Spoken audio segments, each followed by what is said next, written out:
Good evening, ladies and gentlemen. Welcome to the stream. I hope you are all well. My mic seems to be spiking quite badly, so I'm going to just turn it down a little bit. Hopefully that will be about right there. Whew. Apologies for not appearing last week. Things were just nuts. I had to set up my OBS for work the week prior to last week. This last week, I should say. And it was just one of those things. When I get to a point, it's like, do I want to touch anything on this thing?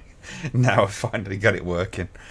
So it's been nuts. We've had a new Vimeo account and all that kind of stuff. I've had to kind of get up and running and all that sort of stuff. And yeah. So it was all kind of changing services and changing stream keys and yada yada yada. However, it's the weekend again, and I am back. I'm absolutely knackered. It's been a long week, but didn't want to go another 2 weeks without anything. So I kind of thought we'd watch Starcrash tonight. This was a suggestion from the Ramblaholics page, so I've kind of flicked through it. It looks pretty out there. The other one that was suggested by the same person, who shall remain nameless at this point, was a film called Isle of the Damned. It's a 2008 film, and I had a look at that one. Nope. Though to be fair, I'll probably have a bit of a goosey at it and see what's going on with it. But it looks like it's in that realm of films that I'm kind of not likely to enjoy very much, but I don't know. We may get around to it, we may not. I don't know. But it is Starcrash tonight, and it is quite something to behold, to say the least. But I hope everybody out there is well. It is way too hot for me as far as I'm concerned. I don't like it when it gets above 23 degrees. It is now 28 degrees in here. So it is thankfully low humidity, so it doesn't feel too bad. But it is going to be one of those streams where I probably will feel like melting away about halfway through the damn thing. But that's how it is, I guess. I did get a couple of pickups over the week. As you know, I did the review for Who Can Kill a Child, and it's it's one of those films. I kind of had a criticism of that film in terms of how the last third of it runs, because it kind of changes the complexion of what the kids are, and how you relate to them as the viewer, because they are the villains in this film. And it's like it almost felt like a twist in the wrong direction to me. So I kind of felt it was a misstep. Somebody who commented on it, and it's fair enough that they commented in that way, felt it completely the opposite. But I think, because I've watched the version particularly with all the stuff at the beginning, or the Mondo footage at the beginning, it is one of those films that because of that stuff sort of sets it up in a political kind of way, and I felt that the ending kind of betrayed that somewhat. Hello, Spike. Long time no see, you beautiful bastard. I hope you're well. But I picked up this, which is the Mexican, basically remake of Who Can Kill a Child.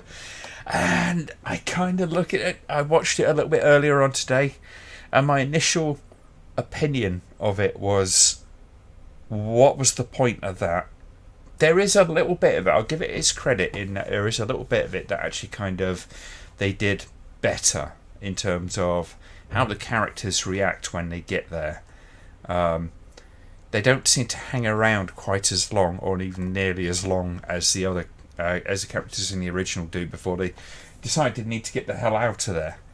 And it was just like, that's about it, really. The rest of it I kind of looked at and went, why? I mean, it's a bit gorier. It's a bit more explicit in the violence. But over and above that, I don't think it's shot as nicely. I think the original was shot much nicer. Not that that's badly shot. It's just that it's got that awful kind of modern colour grading thing going on. How to Kill a Child... I think it's Who Can Kill a Child, not How to Kill a Child. It's not an instructional video, John. Looked really well shot from the review. Yes, it is a really good one. I think you'll enjoy it. It's got beautiful cinematography in it. When you see the documentary bits that they have on the DVD, aside from this one is bare bones as it gets. It's like play movie and movie and scene selections, and that's it. But the version that I've got up here, which is considered to be, apparently, from what I can see, the best version in terms of the cut, has a couple of nice little extras on it where they talk about the cinematography and stuff like that. So it's really good. Yeah. So yeah, the remake, it's worth a watch if that's the one you can get hold of. But the original is, in my opinion, just that bit better. Just so you know. I did pick up a couple of games as well. I got picked up Evil Dead Hail to the King on PS1, and it's a really nice copy of it as well. It's got all the booklet in it and everything. The game's kind of like Resident Evil in terms of how it runs and how it looks, how it operates, all that kind of stuff. But it strikes me with the half hour or so I played it so far as being a little bit kind of tricky. It's not terribly well executed, but I will give it its day in court. And I've got Fistful of Boomstick as well, which is a fun game, although very two-dimensional in a lot of respects for a 3D game. Well, I say 3D game, so 2.5 if you like. But it's kind of fun, you know. There's puzzle elements to it and all that kind of stuff, which are quite fun. And it's a lot of running around and just sort of very much button mashing, kind of bashing monsters and things. But you know, it's Evil Dead. What more do you want, really? Just as a huge Pitfall 2D PS1 game it did it. Yeah, Bruce Campbell's just been all over the place, hasn't he? He keeps popping up in all sorts of places. There was a trailer for the original Star Wars that I saw on Twitter that Mark Hamill himself retweeted, which was dubbed over by Harrison Ford, as he did the kind of like the announcement voice on it, which is kind of fun. Did you not have the Evil Dead on PS2 already? No, I don't. I've got them on. I've got like kind of like copies of them, if you know what I mean. My brother had the two PS2 games. Or he still has got them. The only one I haven't got myself now is Regeneration, which is a little expensive. It's about 40 odd quid, but at some point I'll splash out on that because it's actually quite a good game. I quite enjoyed that. So I'll just get everybody sort of primed and ready to go. The link should be in the description for the film, so if you go and get yourselves queued up on that at 000, and we will get started in just a few minutes. Yeah, it's going to be one of those nights. It is so hot in here tonight, and it's going to get hotter this summer, I reckon. Yeah. Not my favourite time of year, the summer. Some people go, "Oh, I'm so glad the summer's here." I'm like, "No, I'm not. I don't like the heat too much." My brother will, because his place gets very cold in the winter, so it's very welcome for him. But for me, I just find it endlessly uncomfortable, and I get hay fever around this time of year as well. Not too bad, but it makes me a bit chesty and a bit kind of up in the head. It's not much fun, especially at this time of the with what's going on. You guys going, is it?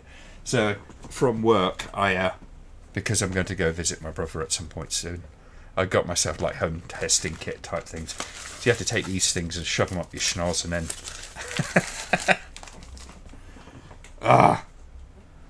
they're not joyous.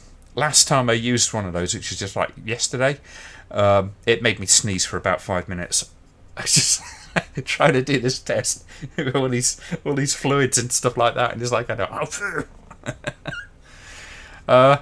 Have I heard about Edgar Wright's new film? He's done a documentary about sparks. No, I haven't. That'd be interesting. But yeah, Maze Glen has not seen. There's loads of stuff I haven't seen. It's part of the fun of doing these things is I get to see stuff I haven't seen. I haven't seen this before. I have heard of it, but I haven't seen it. So it gives me a good chance to sort of sit down and watch a film that I'm not necessarily going to sit down and do a review on, which gives I get a chance to give you guys a sort of first reaction, if you like, and then of course share some of the stuff which is some of my favourite stuff. It's the joy of doing all of this. It's a nice thing. It's a nice community thing, and I imagine we're going into a third lockdown at some point. So I guess we're going to be continuing until after Christmas, by the way things are going. Okay, start giving me thumbs up when you're ready to go, guys, and we will get cracking. I think in just a couple of minutes, and we will watch this damn thing. Apparently, my brother is playing No Man's Sky and not paying attention. The shame. Isn't that the creepy thing? It's like, because I've got Steam active and he's on Steam. It tells all your friends when you're playing a game and all that kind of stuff. You've got no privacy these days, especially when I blurt out what my brother is doing at this point. Oh dear. Got a second jab in just over a week. That's my COVID chat done. Yeah. Mine's the beginning of the next month. So I've got a few more weeks to wait. I'll get that done. And it'll all be good. Okay, cool. Alright, folks. Let's get cracking and then I can start my beer before it gets too warm, because it is fucking hot in here if I haven't said it already. I would put the fan on, but I'll better wait to the end of, a bit later on in the year when it gets up to like 35 degrees in there. And that's the point where I need the refrigerated undies on. Okay, stand by, folks. We are going to go in 5, 4, 3, 2, 1, go.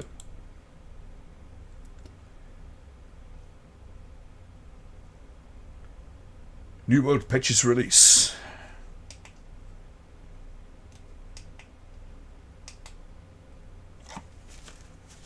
It's better. Disco balls in space and low-cut costumes. Here we go. Yes. And apparently airfix spacecraft. But at least we're talking practical miniatures here.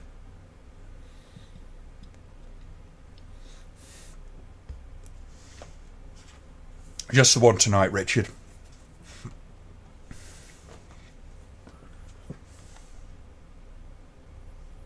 At least that's all I had in mind.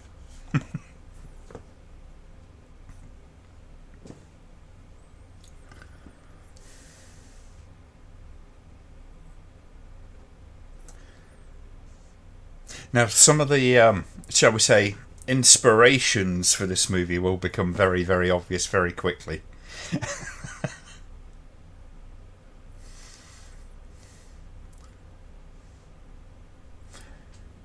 In Italian style. Long ago, yes.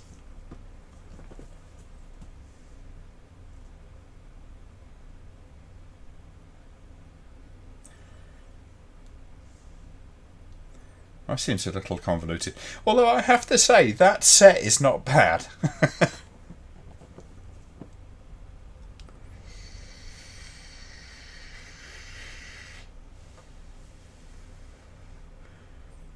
Space is multicoloured.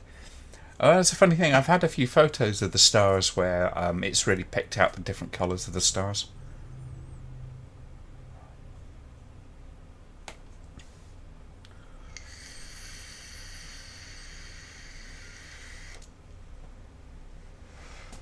Although I have my doubts about the proximity of all these planets.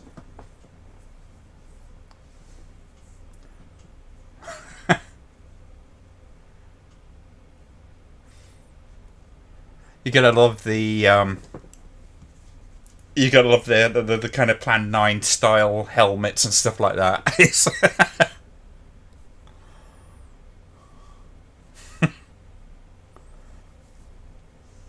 Spacey stuff is happening.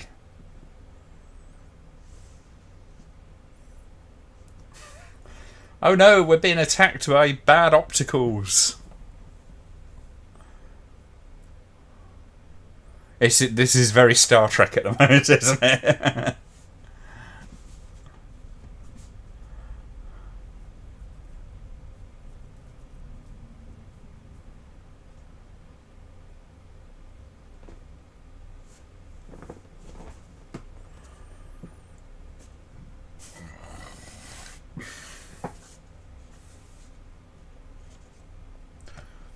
What lift music? Wasn't so much a lift, was it? Some more as much as it was a turntable.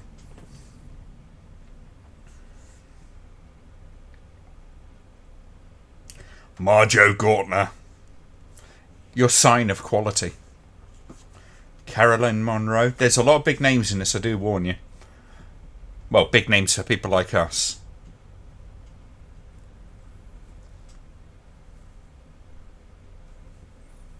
You never heard of Space 1999? Old British TV series. Actually, had some good stuff as far as I remember.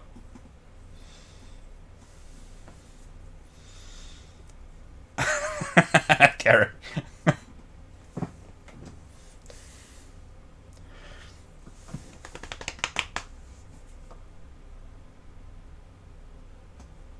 Oh, there you go. Well done, Spike.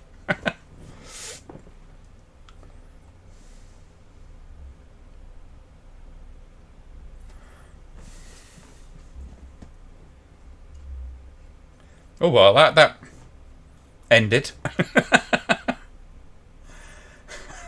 It's not the most subtly edited film, is it?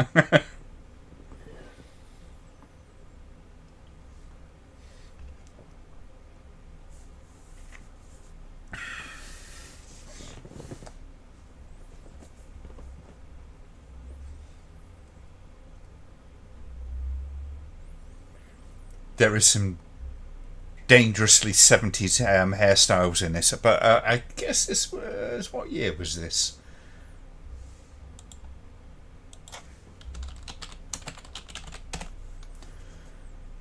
'78.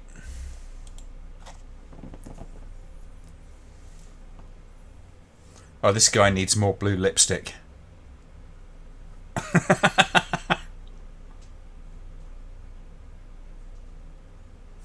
I am Darth Penis Head.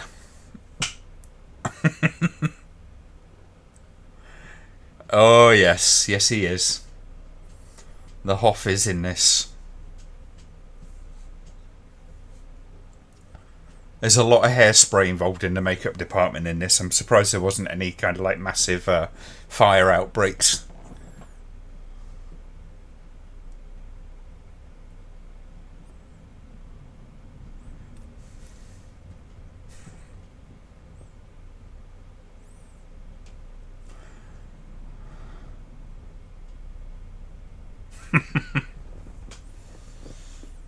Discount Vader. It's beyond that, isn't it? It's there.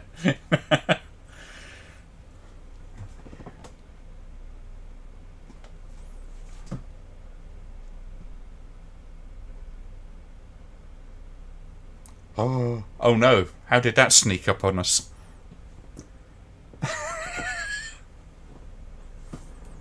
I get the feeling there's a little bit of false drama being built up in this bit.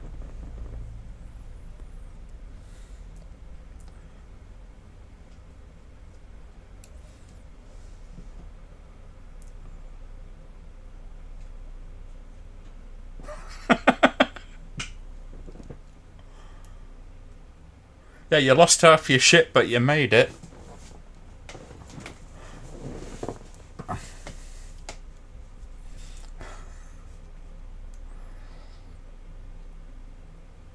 It is always something that's in my head when you see Marjo Gortner. It's like you think about his history. It's like, oh wow, okay, you came from small child evangelist preacher to working in exploitation films. It's a hell of a journey.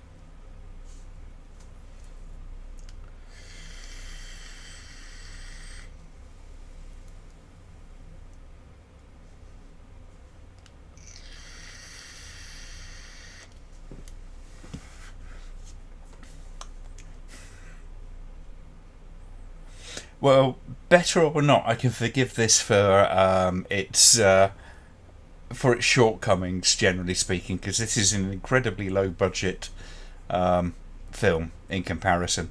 When you've got all the writers in the world, some of the kind of professional directors, technicians, and all that kind of stuff, and all those sorts of people behind you, and all the money of Disney, you should be able to make a better film than The Last Jedi.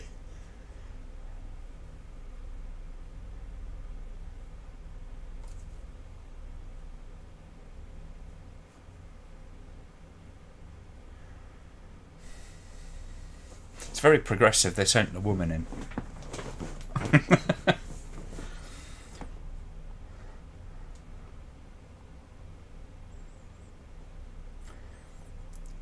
This man needs a perm stat.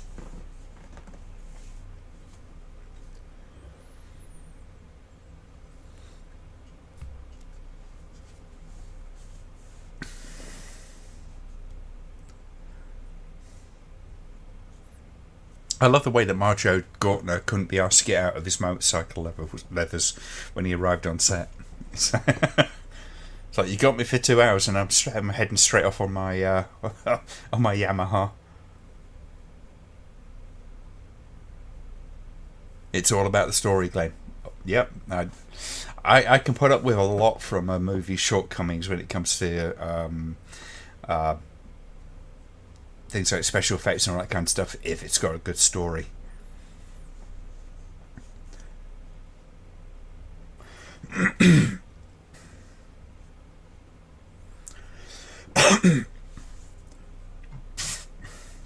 I don't think so, Blue Iris, but I'm pretty sure there was a sex toy company probably made merchandise based on that Darth Vader knockoff.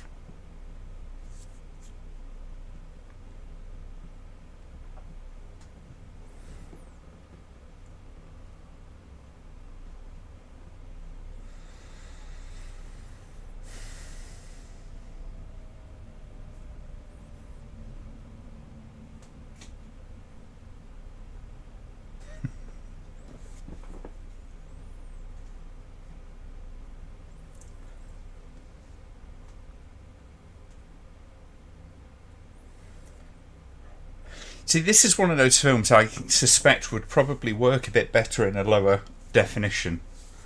Yeah, kind of like with the VHS kind of fuzz. Sort of hide some of the rough edges. When they polish something like this up so much, it always ends up kind of having a little bit of that Austin Powers vibe to it. And Joe Spinell.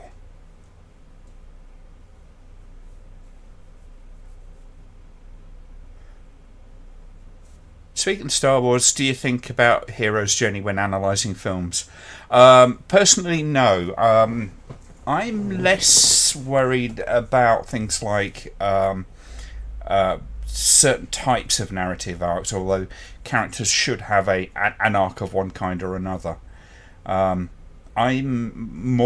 personally more interested in when stories are told with a slant towards a particular character's point of view. Yeah, I mean, the hero's journey is just one of the narrative arcs, if you like, and it's used everywhere. It's not uncommon. People talk about it in terms of something like George Lucas, but he's a long way from being original in that. And it's a template essentially. So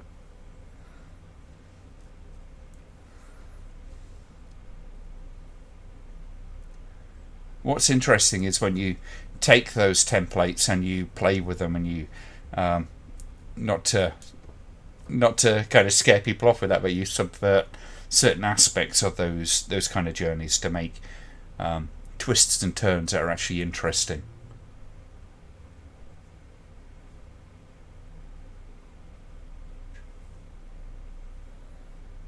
Jason and the Argonauts are like, yes, it is a little bit.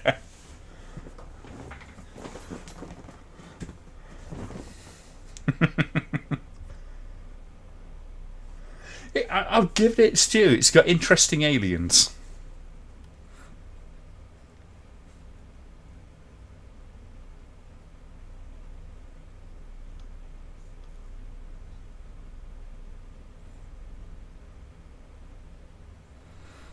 Well, you spelt it wrong as well, Richard.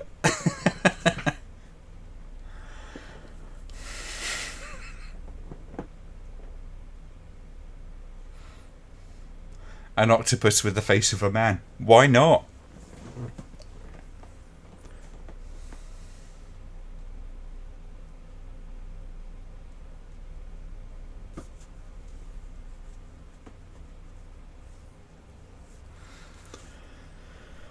Oh, hello.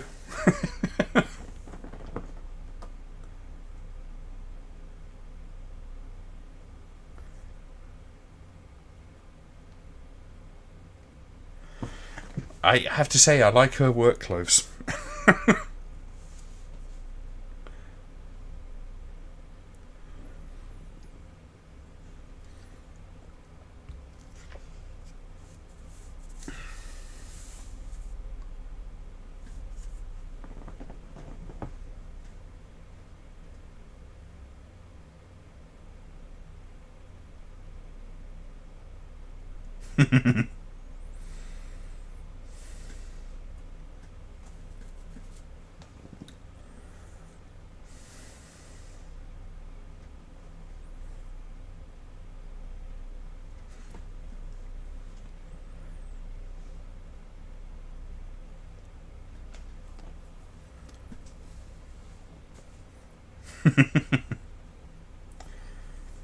Well, she's very calm about all her friends getting zapped, isn't she?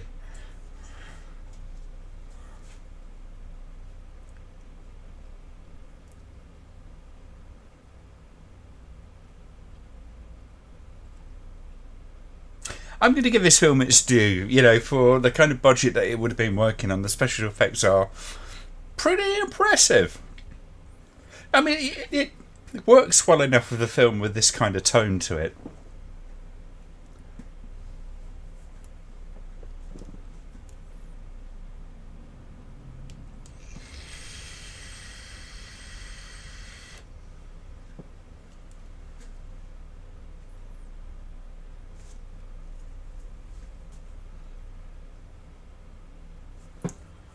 Whew. It is actually getting very hot in here. Yay.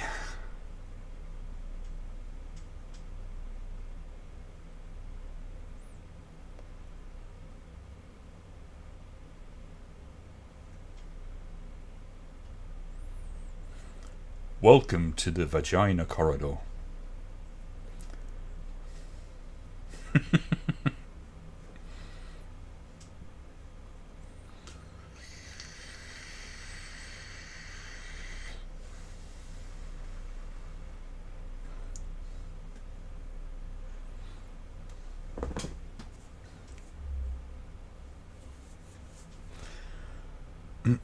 It's been hot in Cumbria but cool at the moment. It's just muggy, really, at the moment. It is in my place. There's not much chance for airflow in this place, unfortunately. It's probably the one bad thing about this place.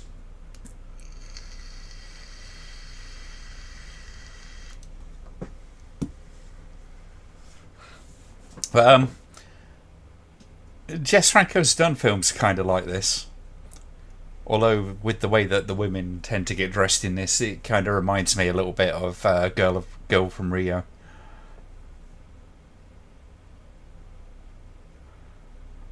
It's no other option, Glenn. You'll have to get your kit off.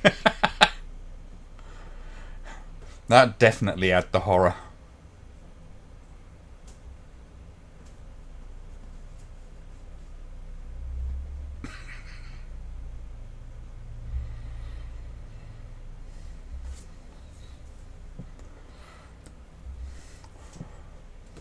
I've already been told off by YouTube for potentially having titillating material, which was actually clips from the film Irreversible. Which in my response I said that any nudity in this is definitely not titillating.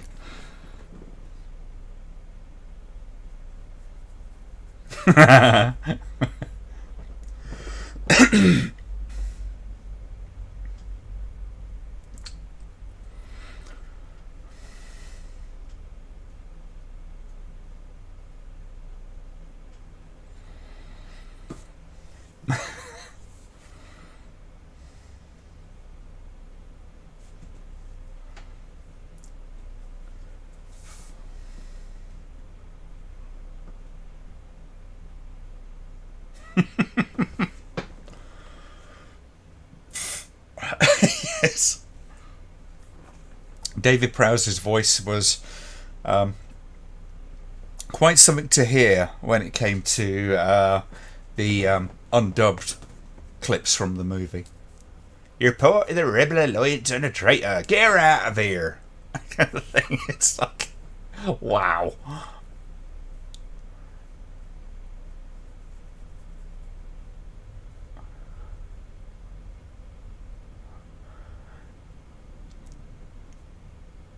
I think as much as anything, Daryl, it's. I mean, these days is as much to do with context as anything. You can have sexy anybodies in films. In fact, let's face it. You look at a lot of Hollywood films these days. They still show women very much with the male gaze. You just look at something like the Transformers films and Megan Fox in that, for instance. There's some shots of her in that that are borderline porn. Hello, Brian.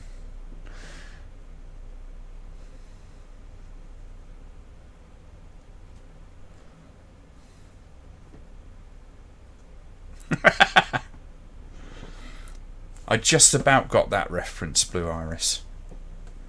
I'm not a football person, so.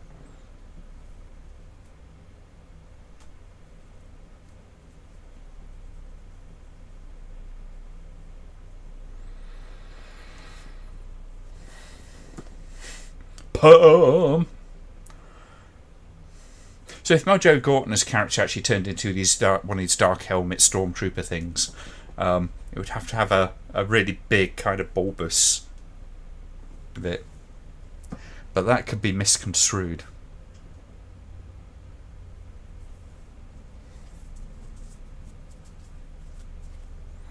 Hordes.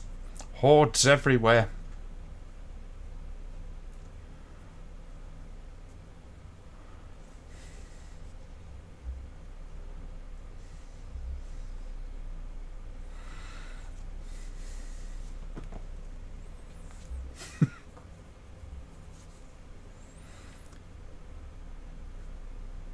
He's doing his best Battlestar Galactica, isn't he? I mean, there were so many films really kind of just rode off the back of the Star Wars sort of things. And you can tell they were damn well trying to go for that, very unashamedly so. Particularly as they're using a very American cast. What else has Carolyn Monroe done? Well, she did The Last Picture with Spinell and a bunch of other stuff.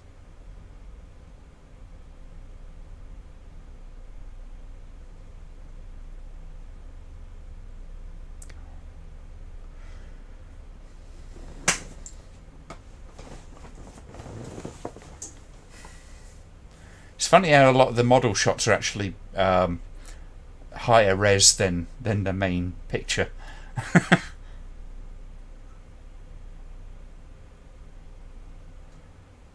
Oh, it's an ambitious little effect with his thingy in his hand.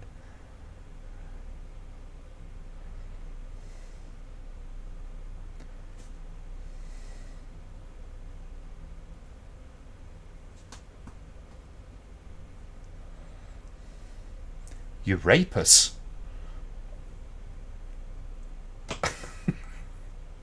Wow.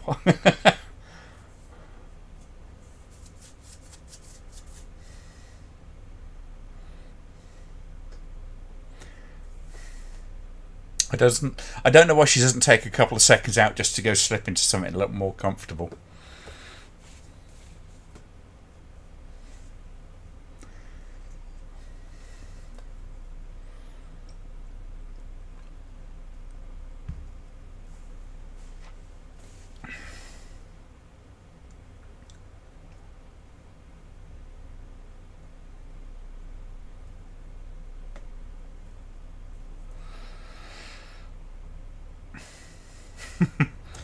No, I agree, Rich. Actually, like I say, I mean, in context of what this film is and the sort of budgets that they would have had, there'd been a lot of money spent on all that stuff.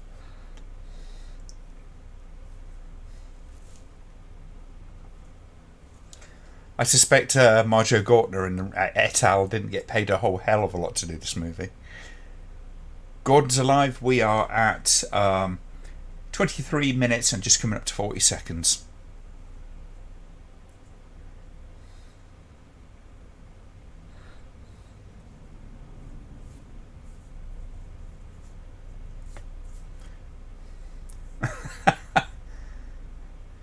He's a very southern robot, isn't he?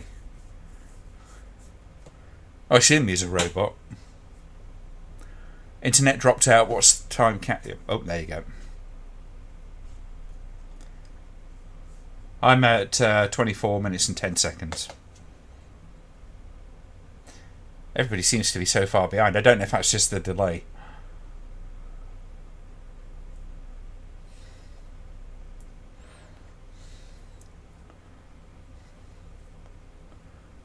Yeah, he is a robot. Okay. He's doing the full-on C-3PO, isn't he?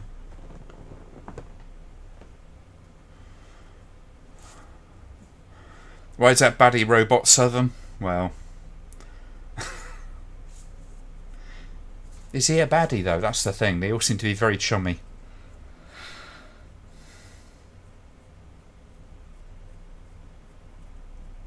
Just upset it's called Star Wars rip-off. The Italian director made it clear it was written before Star Wars. You will see why it's called a Star Wars rip-off in a little bit later, believe me. Yeah, it may have been written before Star Wars, but it was made after. And I think it becomes very clear there was a certain amount of, shall we say, inspiration taken from Star Wars.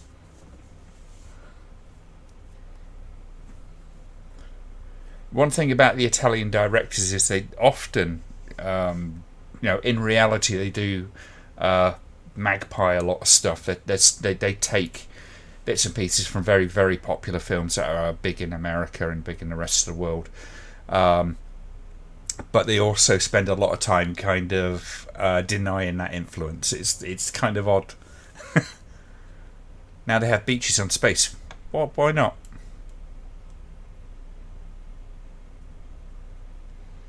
If you've got water on, kind of any kind of quantity in like seas and lakes and stuff, why wouldn't you have beaches?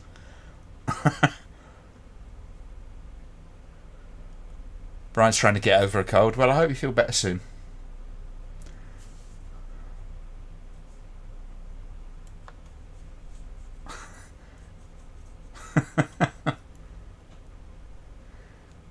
You go round the corner as the head of the Statue of Liberty sticking out the sand. Right, okay. But yeah, what I say still stands. So it is one of those things. The Italian film industry is kind of infamous for not only doing the whole kind of lifting of everything, but then going, no, they stole it from us, or we did it completely original. We just look at any given interview by like Lucio Fulci or whoever. I think one of the more honest ones was probably people like Argento, just because he borrowed from classics.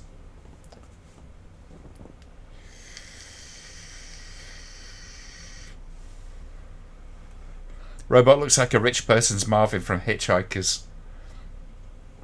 See, that's the thing. Marvin on Hitchhiker's Guide, the TV series, was played by a guy physically, but he didn't do the voice. The voice was done by the guy that did the radio series.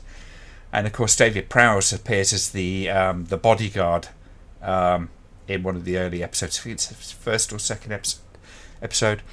And he did go up to David Prowse and says, "So why didn't they let you use your voice for Darth Vader?" He goes, "Well, I got no idea." Amazons equal bikinis. Of course they do.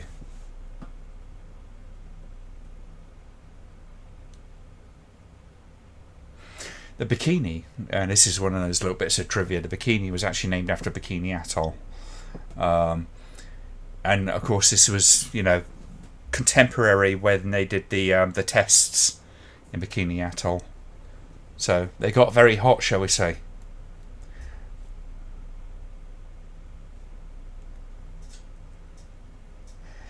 I prefer it when they're honest about that stuff. I mean, it's like wear your influences on your sleeve. There's nothing worse than claiming originality when it doesn't exist. And it's not to say that, copying and lifting and playing with other people's ideas is a bad thing, because it isn't necessarily the case. But be honest about it.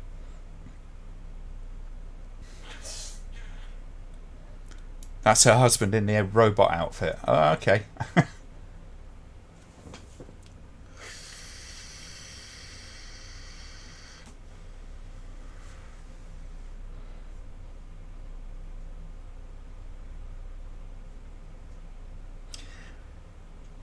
I'm not sure it's Hawaii, but it's certainly kind of the Pacific.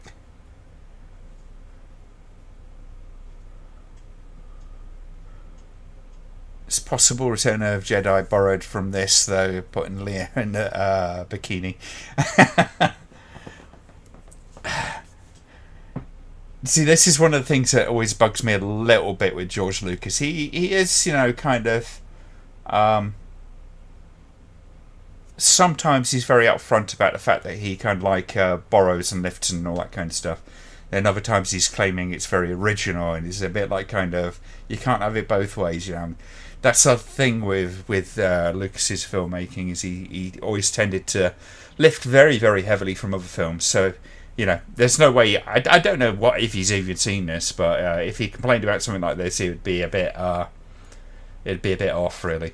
I mean, this has got a bit of Jason Iago. It's got a lot of fantasy and sci-fi stuff going on.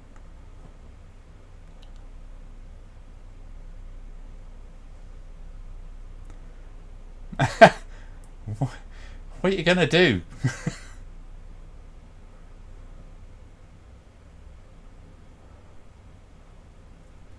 I tell you one film we'll have to watch at some point if I can find an online copy is Scalps.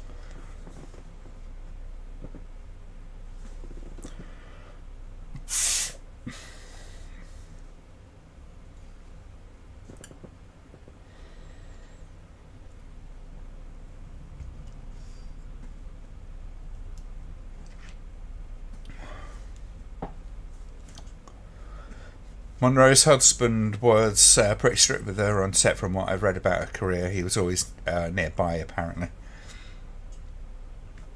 It's not uncommon.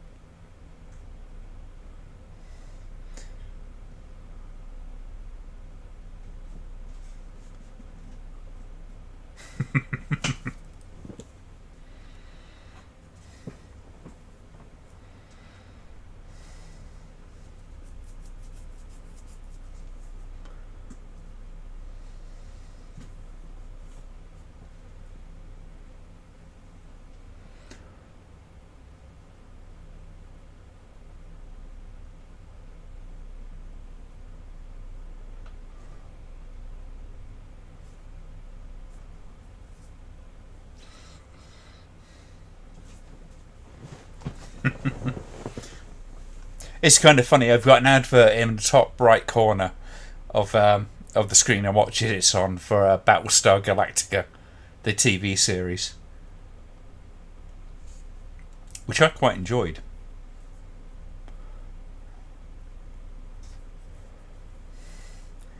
It's Discount Yoda.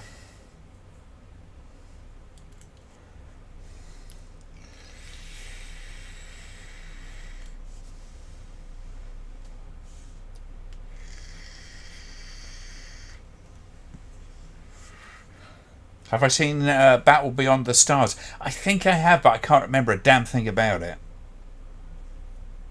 It would have been many, many years ago. I get very aware of the fact that I watched some films before some of you were born, which is a little frightening.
Thousands of degrees, huh? I just wanted to double check it, but I just thousands of degrees. It's not even going to be in Fahrenheit, but in Celsius, it's minus 273.15. So somebody didn't do their research.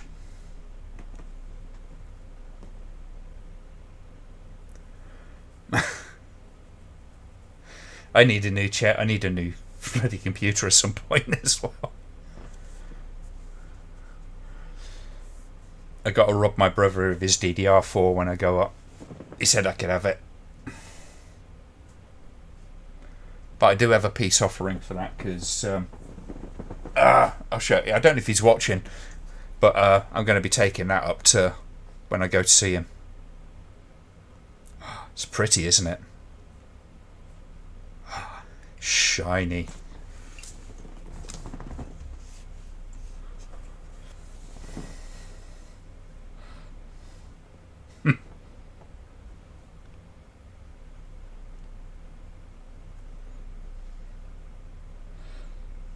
Discount off, yes.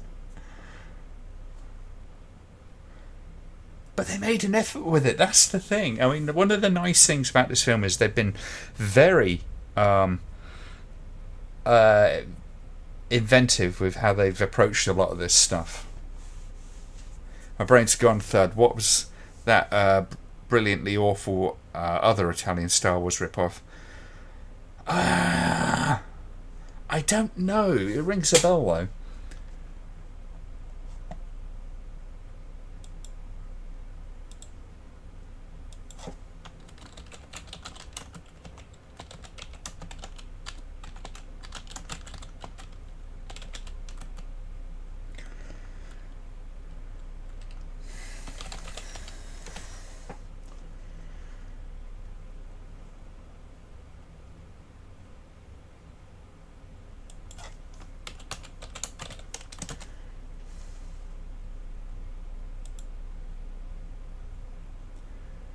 Phantom Planet? Possibly.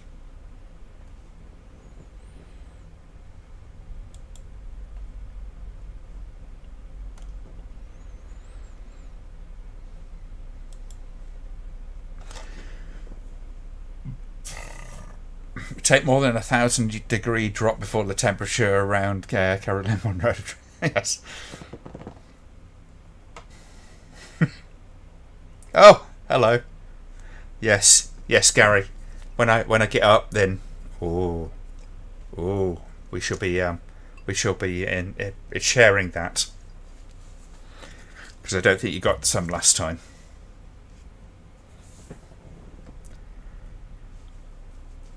Glenn and the Crystal Skulls, yes. If I like that one, then I'm gonna eventually get myself one of the bigger skulls of it. That'll be about £125. But that'll be my Christmas treat.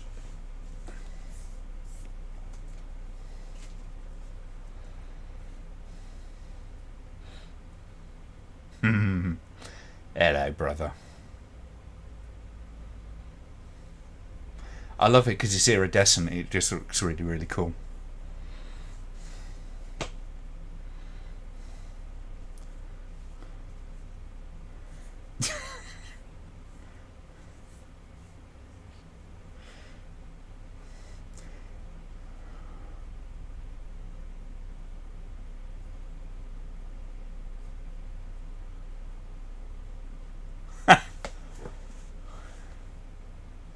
It's the humanoid. Okay.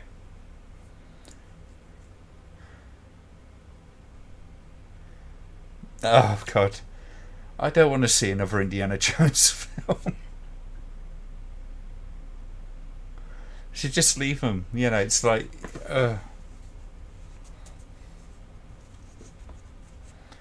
Just got the indie box set on Blu-ray, uncut, £20. Very good.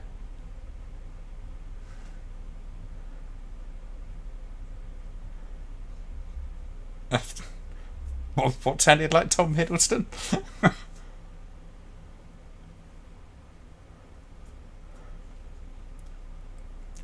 Have I seen this Stendhal syndrome? No, I haven't. I have heard of it, but I don't think I've seen it.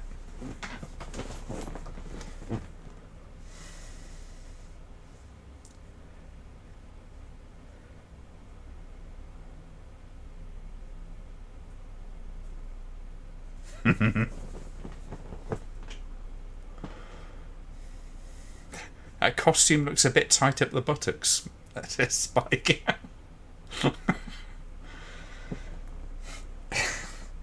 I'm sure there's a good scientific reason why it's like that. Probably something to do with conservation of energy and all that kind of stuff. They sound very casual about dying, don't they?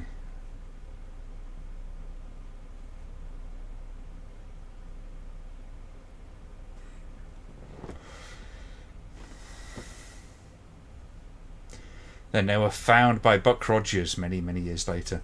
I love the way that the snow is it's not just sort of going down. It's just been clearly shoveled on top of them by the crew. Oh, I see, Kerry. Okay, there's worse comparisons than being like Tom Hiddleston, I guess. I wish I had his career success. I do enjoy him as Loki. Oh God, she's going to shag the robot. No, I don't think so.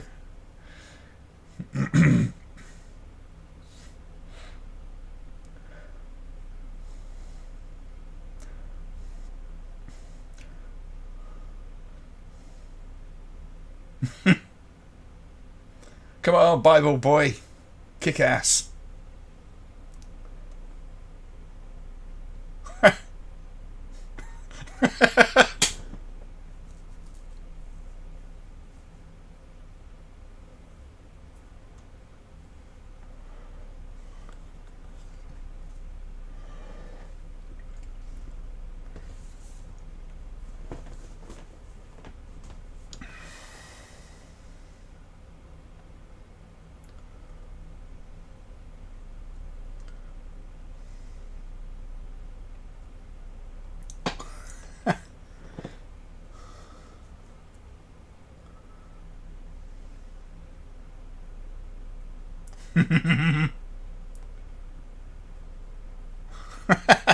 That was wonderfully cheesy. I can't forgive Tom Hiddleston for his portrayal of Hank Williams. It was awful. We all have our off days. It's like most of the days I really struggled to kind of present myself as a human being, so...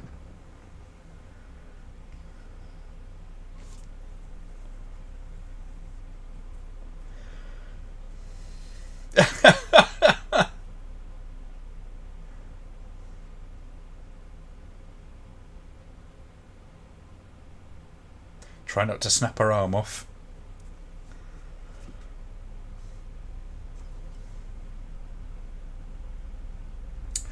She's going in the microwave, folks.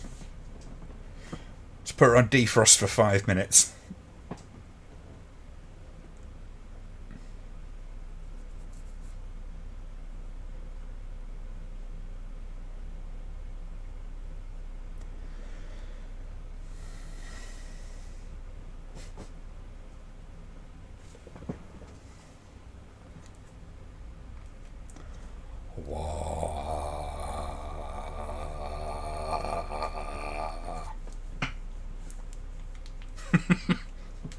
See, I can do low rent special effects.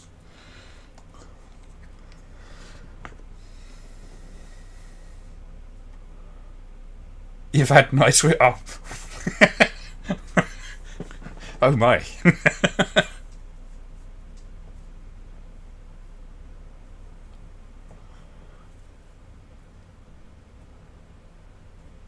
How are things in London, Glenn? I don't live in London. There's been so many jobs that I've looked at and went, that looks like a good job, but then I go, it mean I'd have to move to London, and I'm like, no. Screw living in London. Not my kind of place.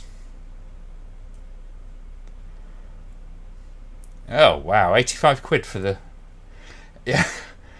And who needs it in 4K? This whole idea that it's got a higher resolution, therefore it's better, is just such a utter bollocks. We're at the zenith really of kind of like how big screens are going to be in domestic homes now. So if you've got the biggest kind of domestic screen, 4K is beyond enough. I can understand the sort of like the desire to have a high resolution for that, but when you get to like kind of 8K and shit like that, it's like, why? I have zero interest in like 4K, as it is.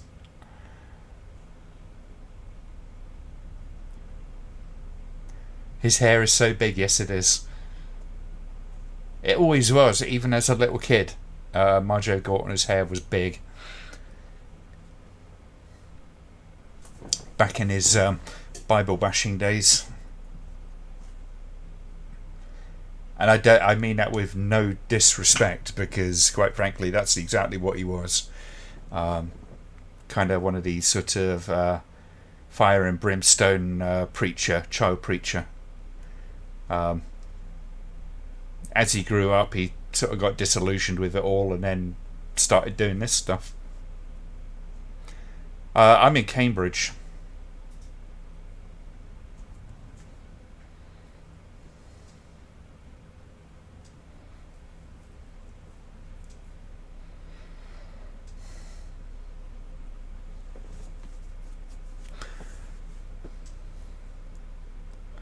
I don't hate digital streaming. I think it's got its place, but I think digital streaming has massive issues, particularly when it comes to like people personally collecting films and the preservation of films going forward.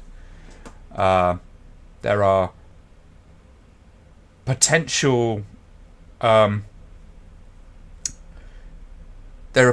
problems. In fact, they are certainly going to happen somewhere along the line. That we are basically going to slip back to the days where the studios have control over absolutely everything when it comes to those films.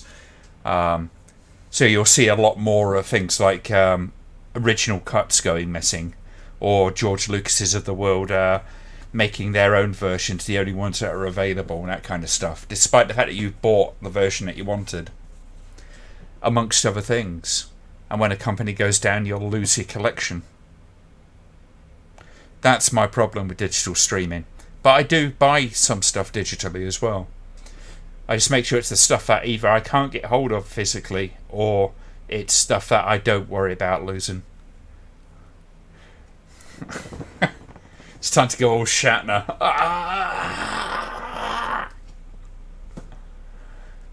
Oh, the Hoff's coming.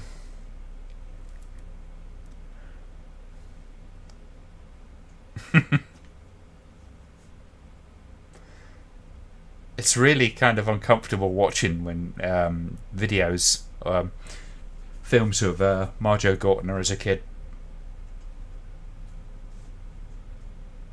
When are you going to do reviews again? I've been doing reviews. I released one this week, last weekend. I do them as and when I can. It's very difficult because my everything around it. I'm doing these apart from anything else, but all my other stuff on top of that is it's difficult to find time. I get to the end of the week, I'm tired. My working life has just been full on for the last 2 years, pretty much without a break. So yeah, I apologise. It's not as much as people want, but it's what I can give. I do it as a hobby, so it's like it's not like I make even a penny out of it. I've not got that pressure, which I actually quite like, the fact that I don't have that pressure. But yeah,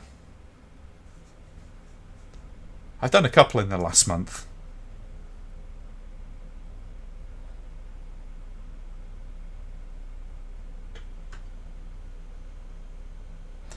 Was this before Night Rider? Yes, it was. Yeah.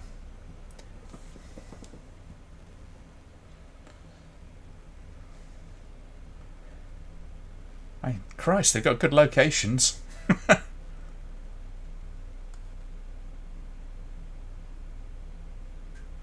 I try my best to please everyone as much as possible. It's just yeah, it's just one of those things. There are other things going on in my life at the moment, so it's very it's pretty full on.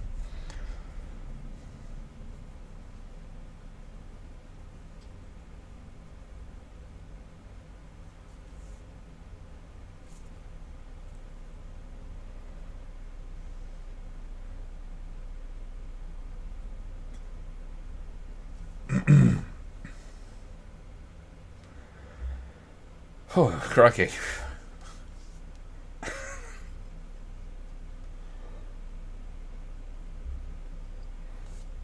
Is the theatre back open? No, and it's not looking like it will be until the new year. I have no staff. There's no theatre manager. They'll be doing stuff in there, but it won't be like full-on shows. Not for a while, anyway. Just gonna new bottle.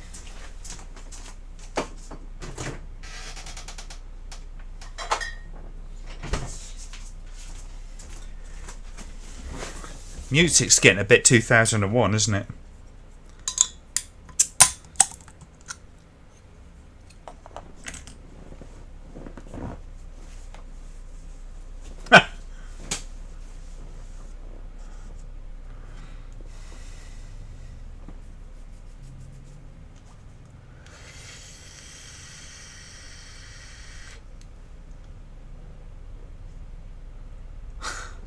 Shameless.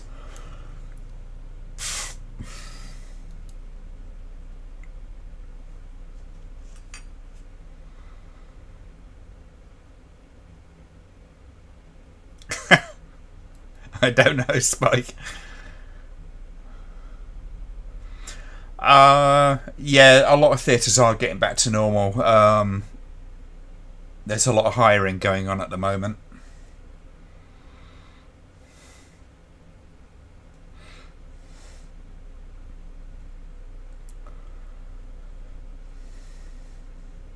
A lot of the theatres let a lot of their staff go fairly early on. So there's a lot of, shall we say, big theatre chains and stuff that are hiring like crazy at the moment.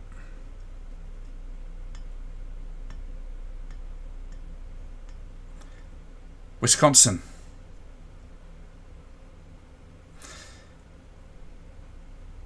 Is that the beast in heat amongst the savages?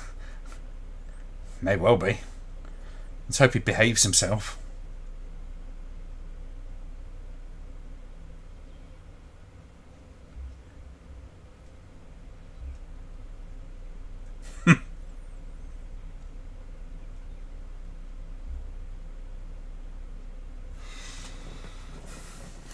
Blake 7. I remember that being quite a good series.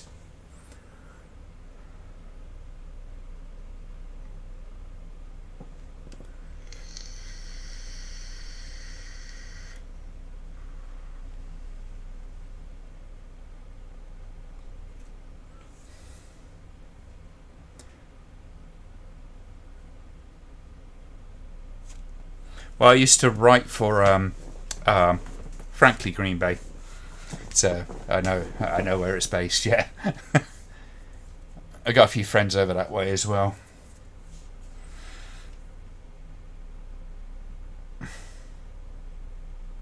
Unfortunately, the Frankly Green Bay stuff, I just haven't had time to write for that now. They shut down for a while because there was a loss, shall we say, in the editor, which was incredibly sad because he was a lovely guy, and they struggled to recover from that.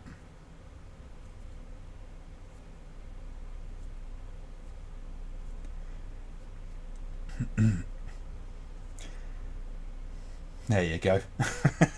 It's the Hoff. Very young, the Hoff.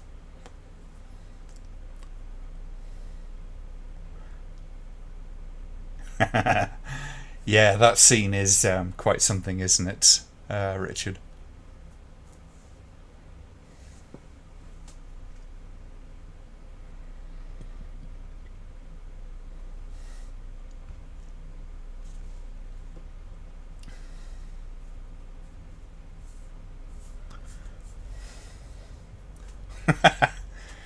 I was proud to work for them,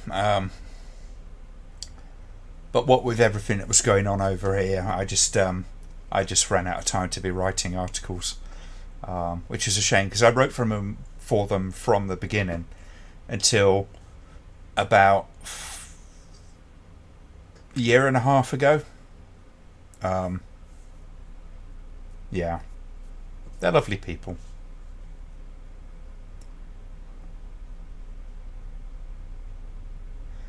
Don't hassle the Hoff now.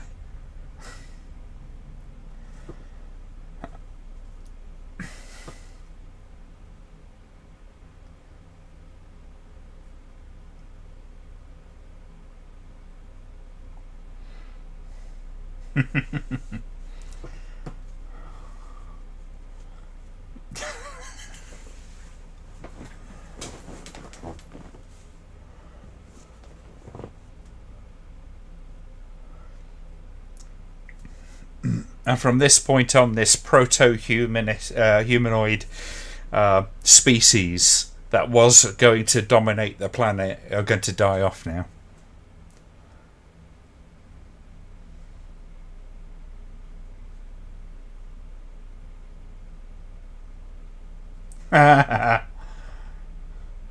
Rip off anyone?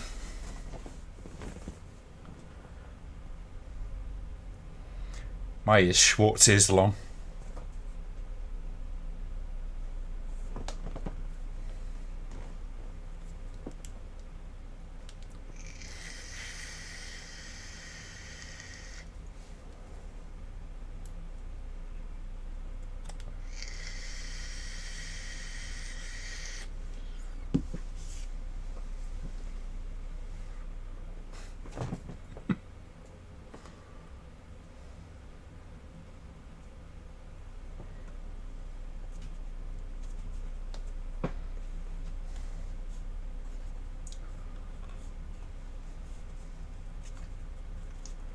Lightsabers, yes, Richard.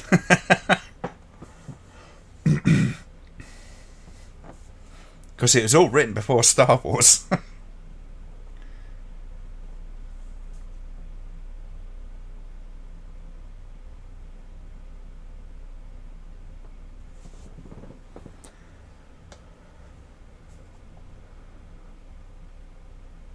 I love how you can hear his leather outfit sort of creaking and squeaking as he moves around.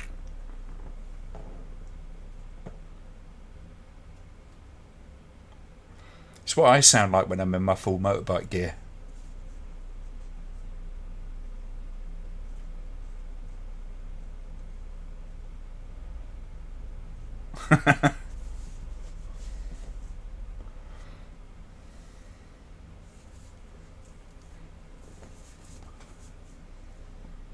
I'll try and check it out later then, Brian. Thank you.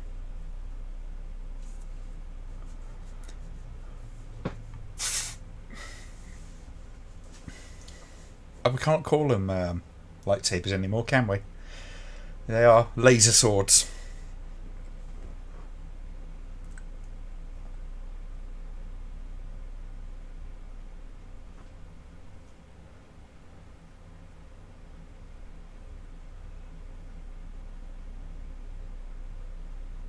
I think even Mark Hamill refers to them as laser swords these days. It's just my leather knickers creaking. Oh my god, that would make it a little bit, shall we say, sweaty down below.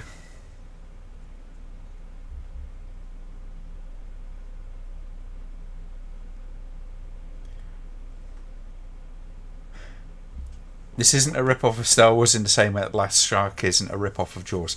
No, not entirely. I think if you have to be completely fair, no, it's not.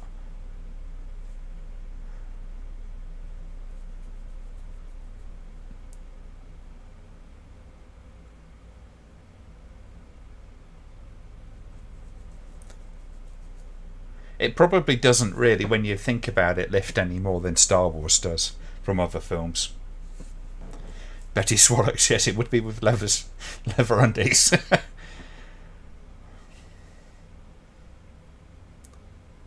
Blake Seven is worth revisiting, Glenn. It's one series that doesn't deteriorate when watched as an adult. Yeah, I hope not.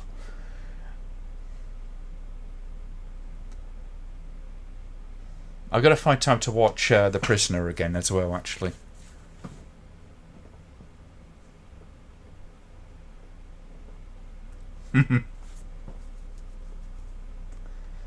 And I have to give it to this film again. This set is pretty impressive.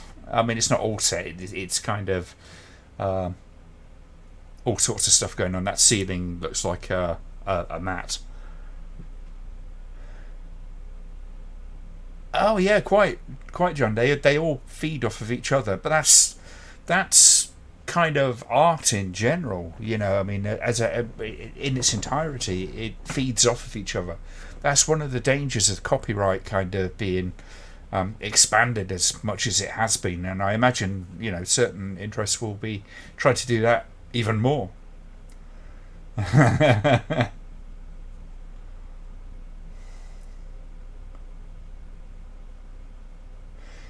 It's like, I am Joe Spinell. See me sneer.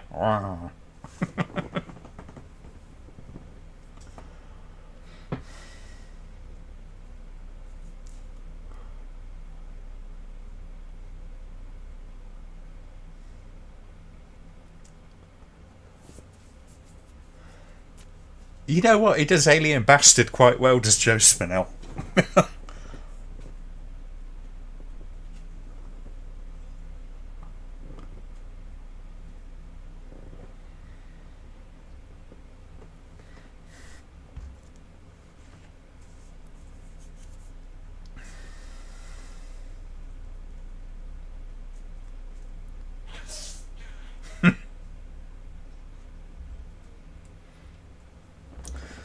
Try and look out for Doom Watch. You might like it. Only 9 episodes remain, but it's worth watching. That sounds interesting. I only found out the other night Doug Bradley played the main vampire in Salem's Lot. Did he really? I didn't know that. Think Hoff spinning Caroline's makeup back.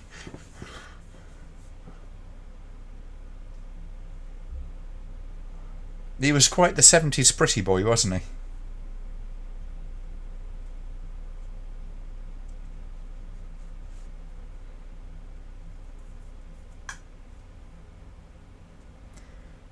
His acting didn't really improve, though, did it? Panto Baddie is back acting up a storm. Yes, he is. Joe Spinell threw himself into roles. It has to be said. He's one of those actors who never seemed to half-arse it. It didn't matter how ridiculous the role was, he would go for it. And I've always admired that in certain actors that however they felt about the material that they were making, they just kind of did it.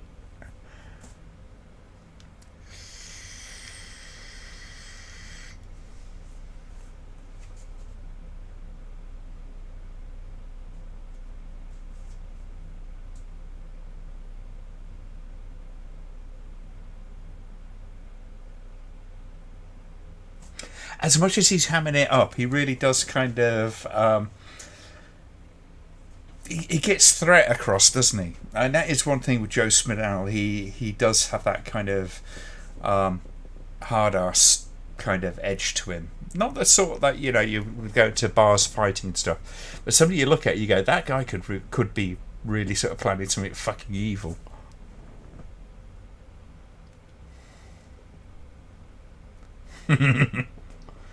He dragged that out of his childhood script book.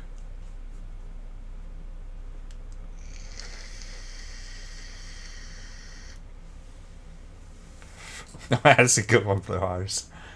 Oh.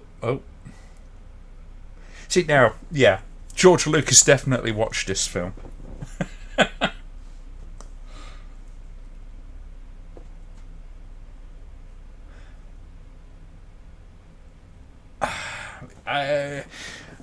I think Brando was very talented, but he was also very lazy in some respects, I think. But he had a certain charisma that would carry him through. But it took a lot of work from the directors and the editors to really pull that out.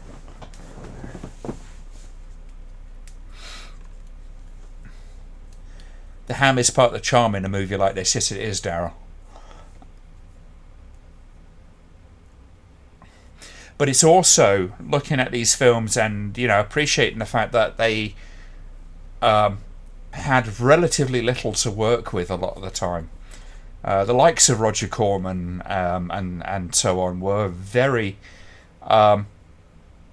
very inventive in the way that they made films. They knew where the money needed to be spent, and they usually called in a lot of favours along the way, or got in new talent to do that kind of stuff. So many big names came through, like Roger Corman's offices.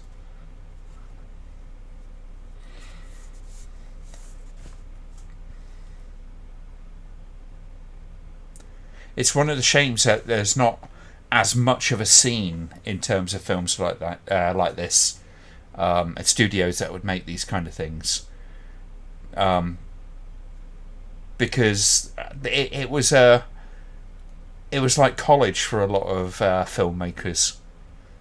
It always annoys me a bit when you get actors who go, "I'm ashamed to have been in that film back in 1980, whatever." It's like, you know, fuck you. That was your break. You know, it got you into the industry, got you into like a position where you had a show reel and things like that. But a lot of technicians and the likes came through films like this.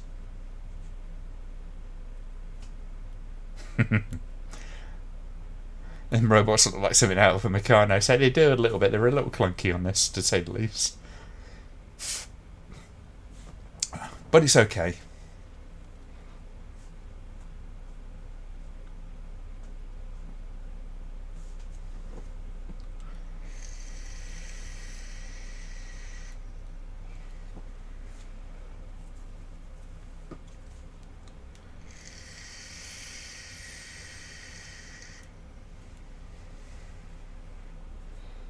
And I must die pointlessly just to make a point.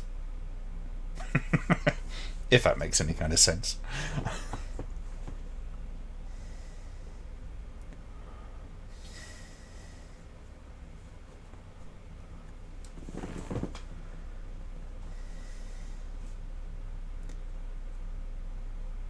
I've done my bit. I must now die heroically.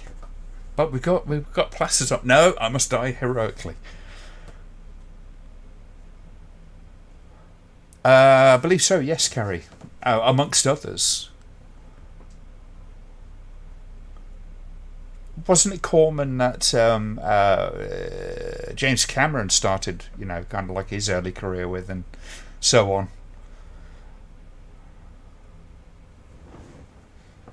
Whatever you think of the films of people like Roger Corman, you know, if you get a lot of people who are very snobbish about those kind of things, but they were the training grounds for that kind of for the people that make up Hollywood, make the best films, or at least the, you know, the big studio stuff these days.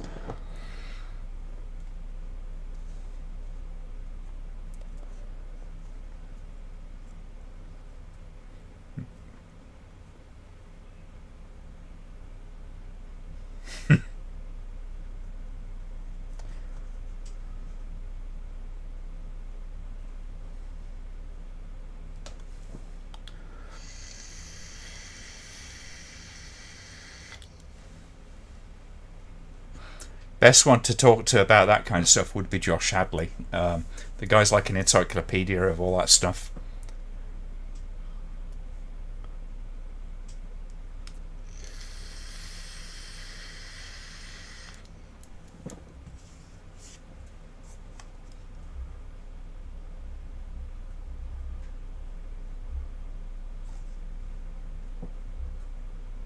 Oh, just like, yeah. Oh, since you asked. Oh, Mausoleum. That's a fun film.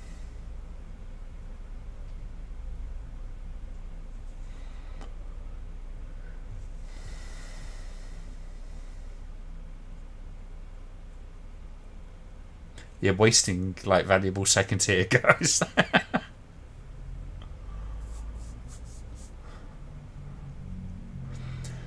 Yes, we've got 3 minutes, so we're going to casually walk towards the lift.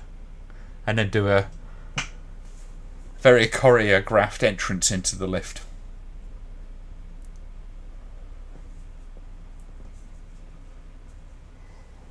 Oh, excuse me.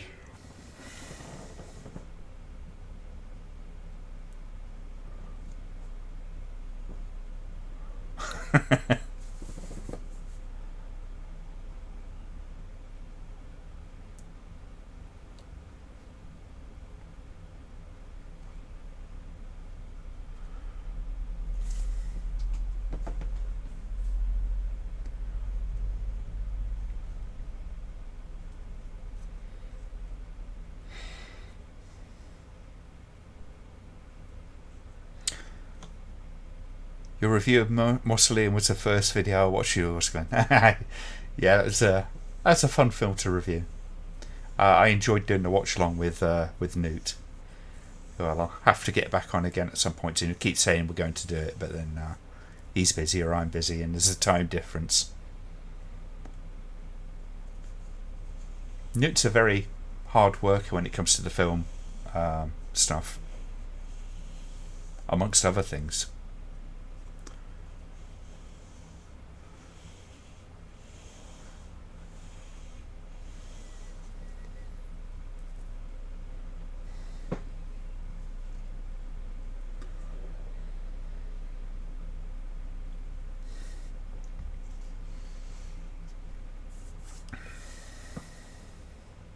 Love the way debris always falls downwards in a vacuum of space. That's why when they do a lot of those explosions, they film it from underneath. So when the debris comes out, it kind of falls towards the camera, and then it looks like it's just dissipating, as opposed to going.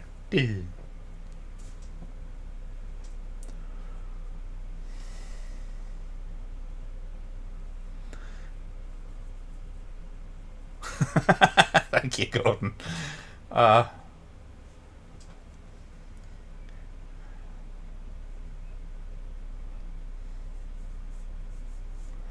Yes, Richard, that's exactly what they're doing. There's a separate spaceship that follows them. So it's all automatic.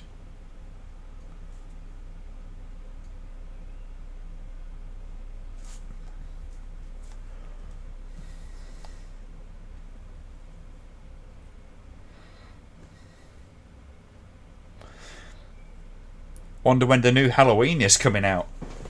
Well, one would hope around the end of October or mid-October. But to be honest, again, Halloween, Friday the 13th, they were played out a very long time ago. Just this constant rebooting of them just seems futile. I love this spaceship. It's just a big hand.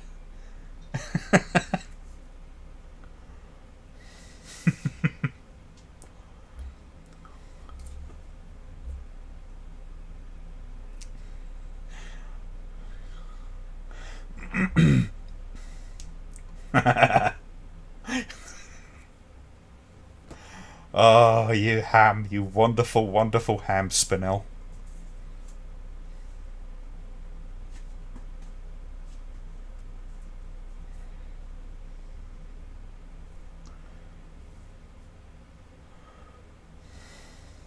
I want to see it do that. It's gone like from that to that. I want to see it do that.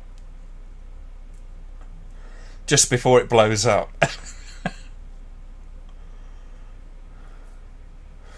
With a cry of kind of like, raise shield 4.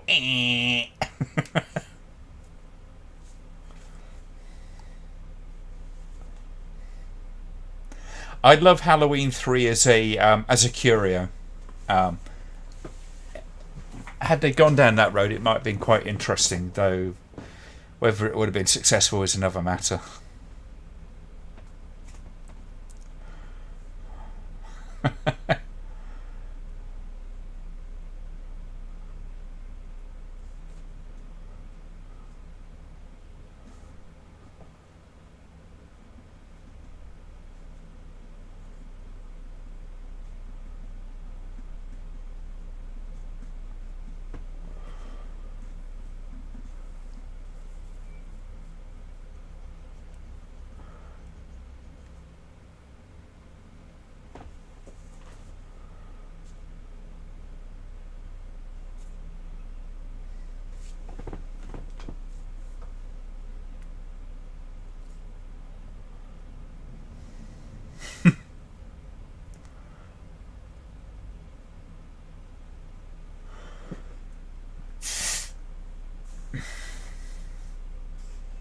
Yeah, I kind of agree, Gordon. It is a weird one. I mean, it's weirdly kind of pitched as well. But I think two was enough for the whole kind of Michael Myers thing. It got increasingly ridiculous, from that point on. But yeah, I think three was an interesting idea, and I like it as a film in its own right. It's one of those things that now you got all the other stuff, and Halloween particularly is expected to be all Michael Myers. You kind of go, does it really count? You sort of go, yes, but it's not. It's almost like it's not canon, which I guess it isn't because it's a completely separate story.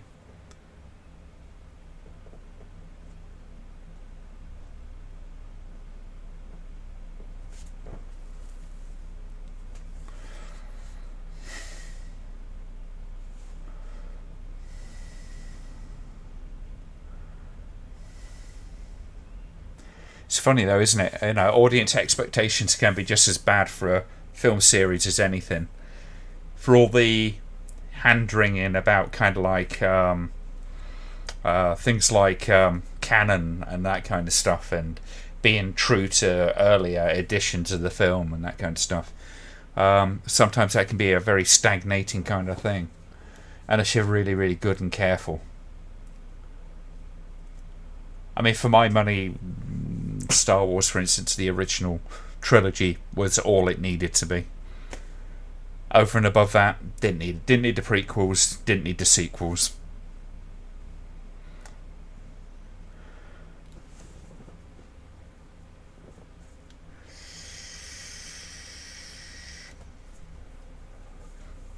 I know it's a cheaper film in a lot of respects, Richard. Don't agree it would necessarily should have been a TV film, but it does give off a little bit of that vibe. If it had a bit more money, they probably could have addressed that.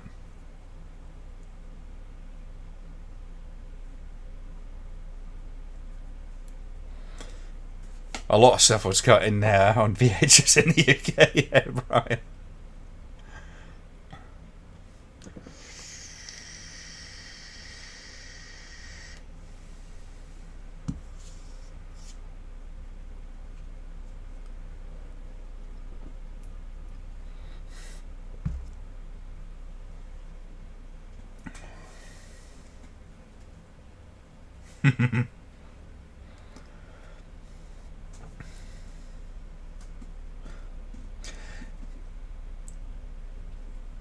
See, Blue Iris, that's one of the things. The pre-cert films were often cut as well.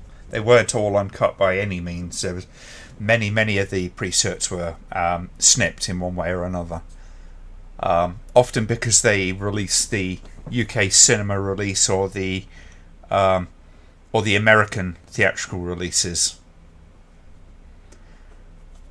One of the heavier cut ones I've got is Bogeyman 2. But I've got the pre-cert and the post-cert copies of Evil Speak. And the difference is night and day. The post-cert one was very, very heavily cut. It's quite fascinating to watch because of it. But it's not the first one you'd send people to, if you know what I mean. Yeah, I imagine it was Blue Iris. A lot of the distributors were very worried about being prosecuted for obscenity. So on many occasions they would pre-cut the films to try to make them acceptable.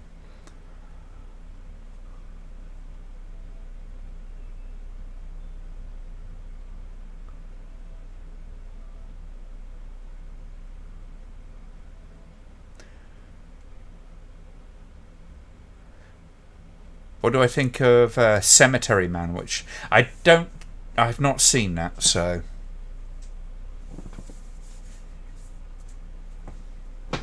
No, you've still got what? Yeah, you've still got about 12 minutes left, so you're not finished yet, love.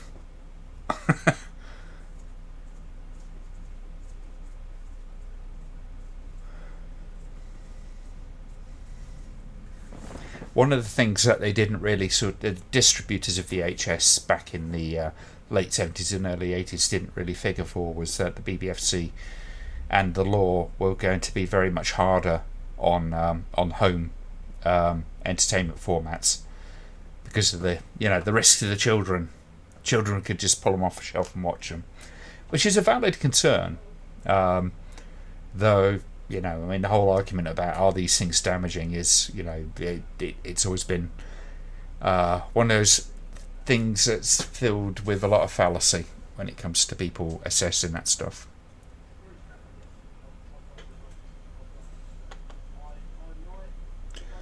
Well, if you find Cemetery Man, then plonk it into the Rambleholics page, and we'll look at doing that.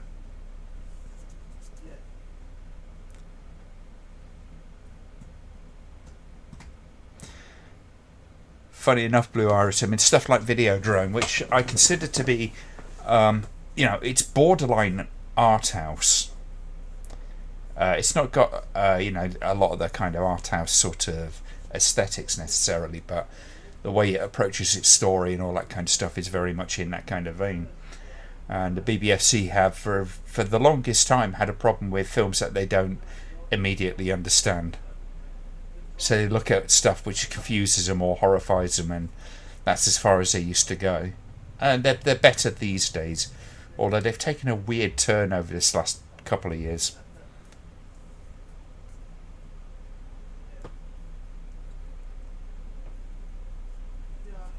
And somebody think of the puppies, yeah. Yeah, they surely affect dogs as well. Thank you, Kerry.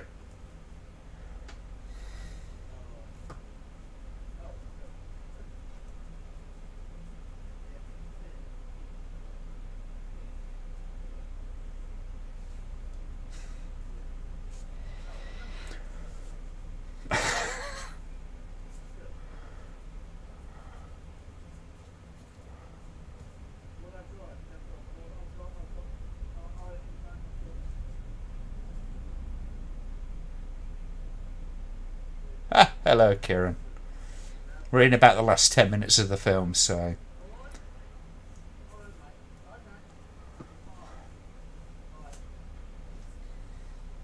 Oh, he pulled himself together.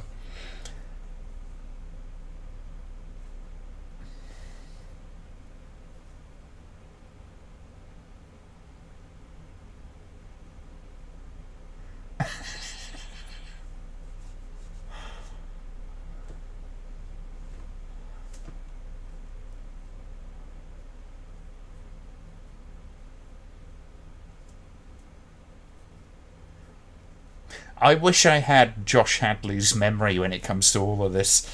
The films that I watch. I've watched so many films. Sometimes I forget that I've actually watched one until I watch a little bit of it, and it's like, oh no, I have seen it.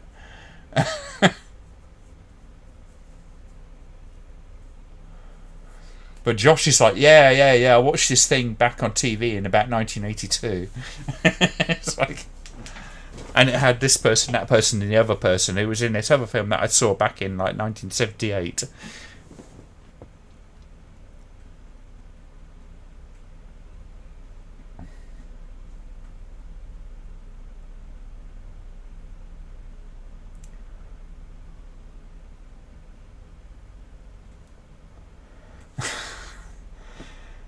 The Black Hole. I really did enjoy that film as a kid.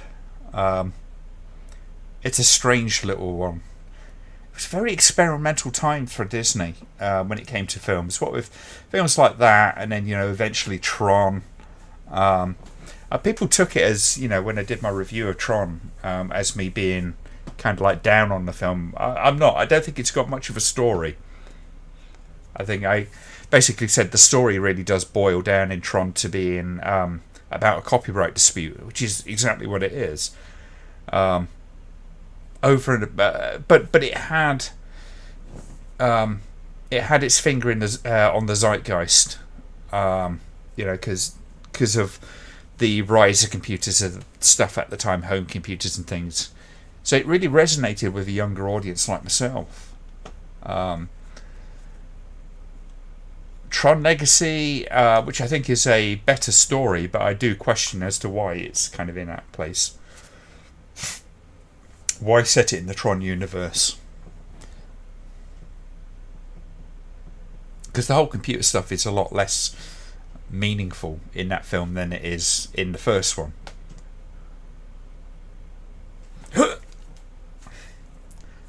Destroy the floating ship.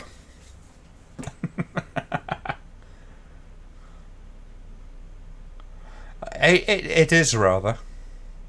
But it's kind of one of those things. The black hole has a certain sort of classical sort of story thing going on with it, just set in a sci-fi kind of setting. So the black hole itself is like a journey to hell.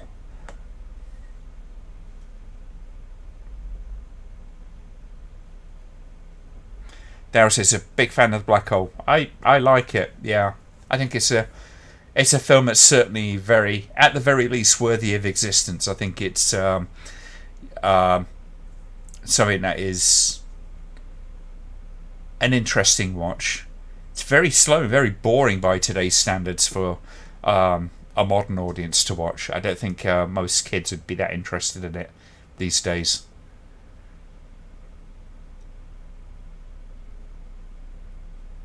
Yeah, I agree, Gordon. And I think that's primarily, particularly with the first one, what it's for. Story was very secondary to the first Tron film.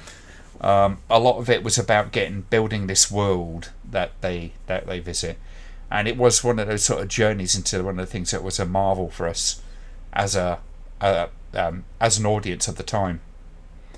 So the whole kind of like, what happens inside a computer and all that kind of stuff, and it really sparks the imagination.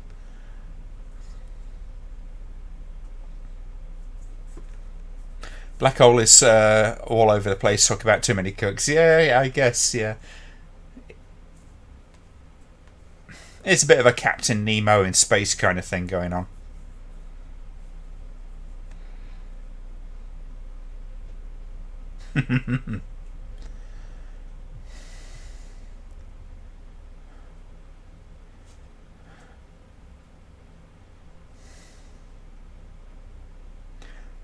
Do we get to see the spaceship do that? That's what I want to know.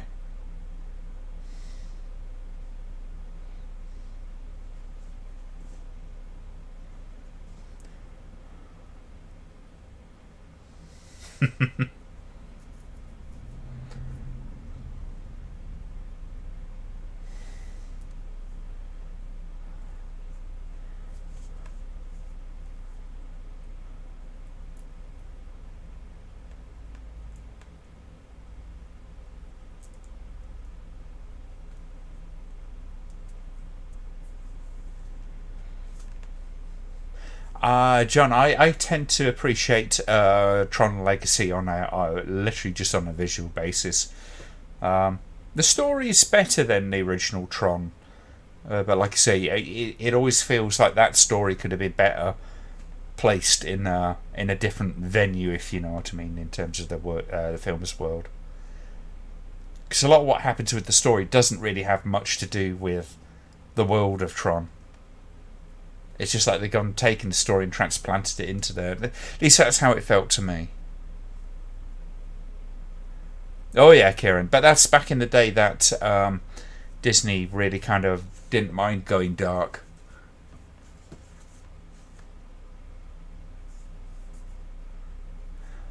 I don't think it quite does, Blue Iris, but if you're looking for it, you'll probably find something like that.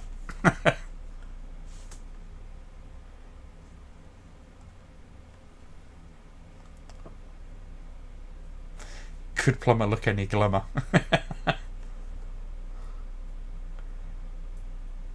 But he's doing his job. Does look bloody young in this, doesn't he?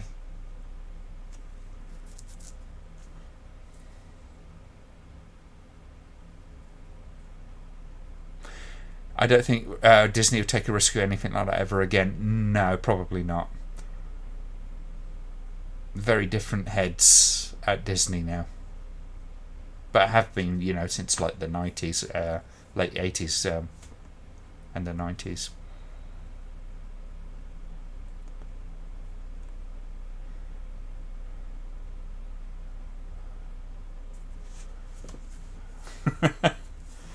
Well, there you go.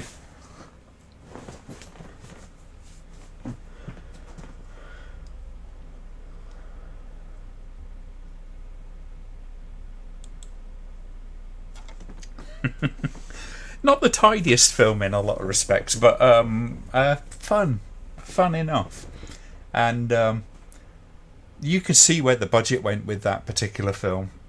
Like I said, it would likely have been a very small budget, probably an expensive one for a Roger Corman film, but you know, why not? They've done pretty good job, That I think that was fun enough. Carolyn Monroe was fucking hot. Yeah, well, she tended to be. Disney is run a 100% calculated way, including their cynical virtue advertising. The way to look at it is as much to do with the fact that they're just a business and they're hoping to capture the audience. That's the way that it kind of looks to them as people who aren't their target demographic.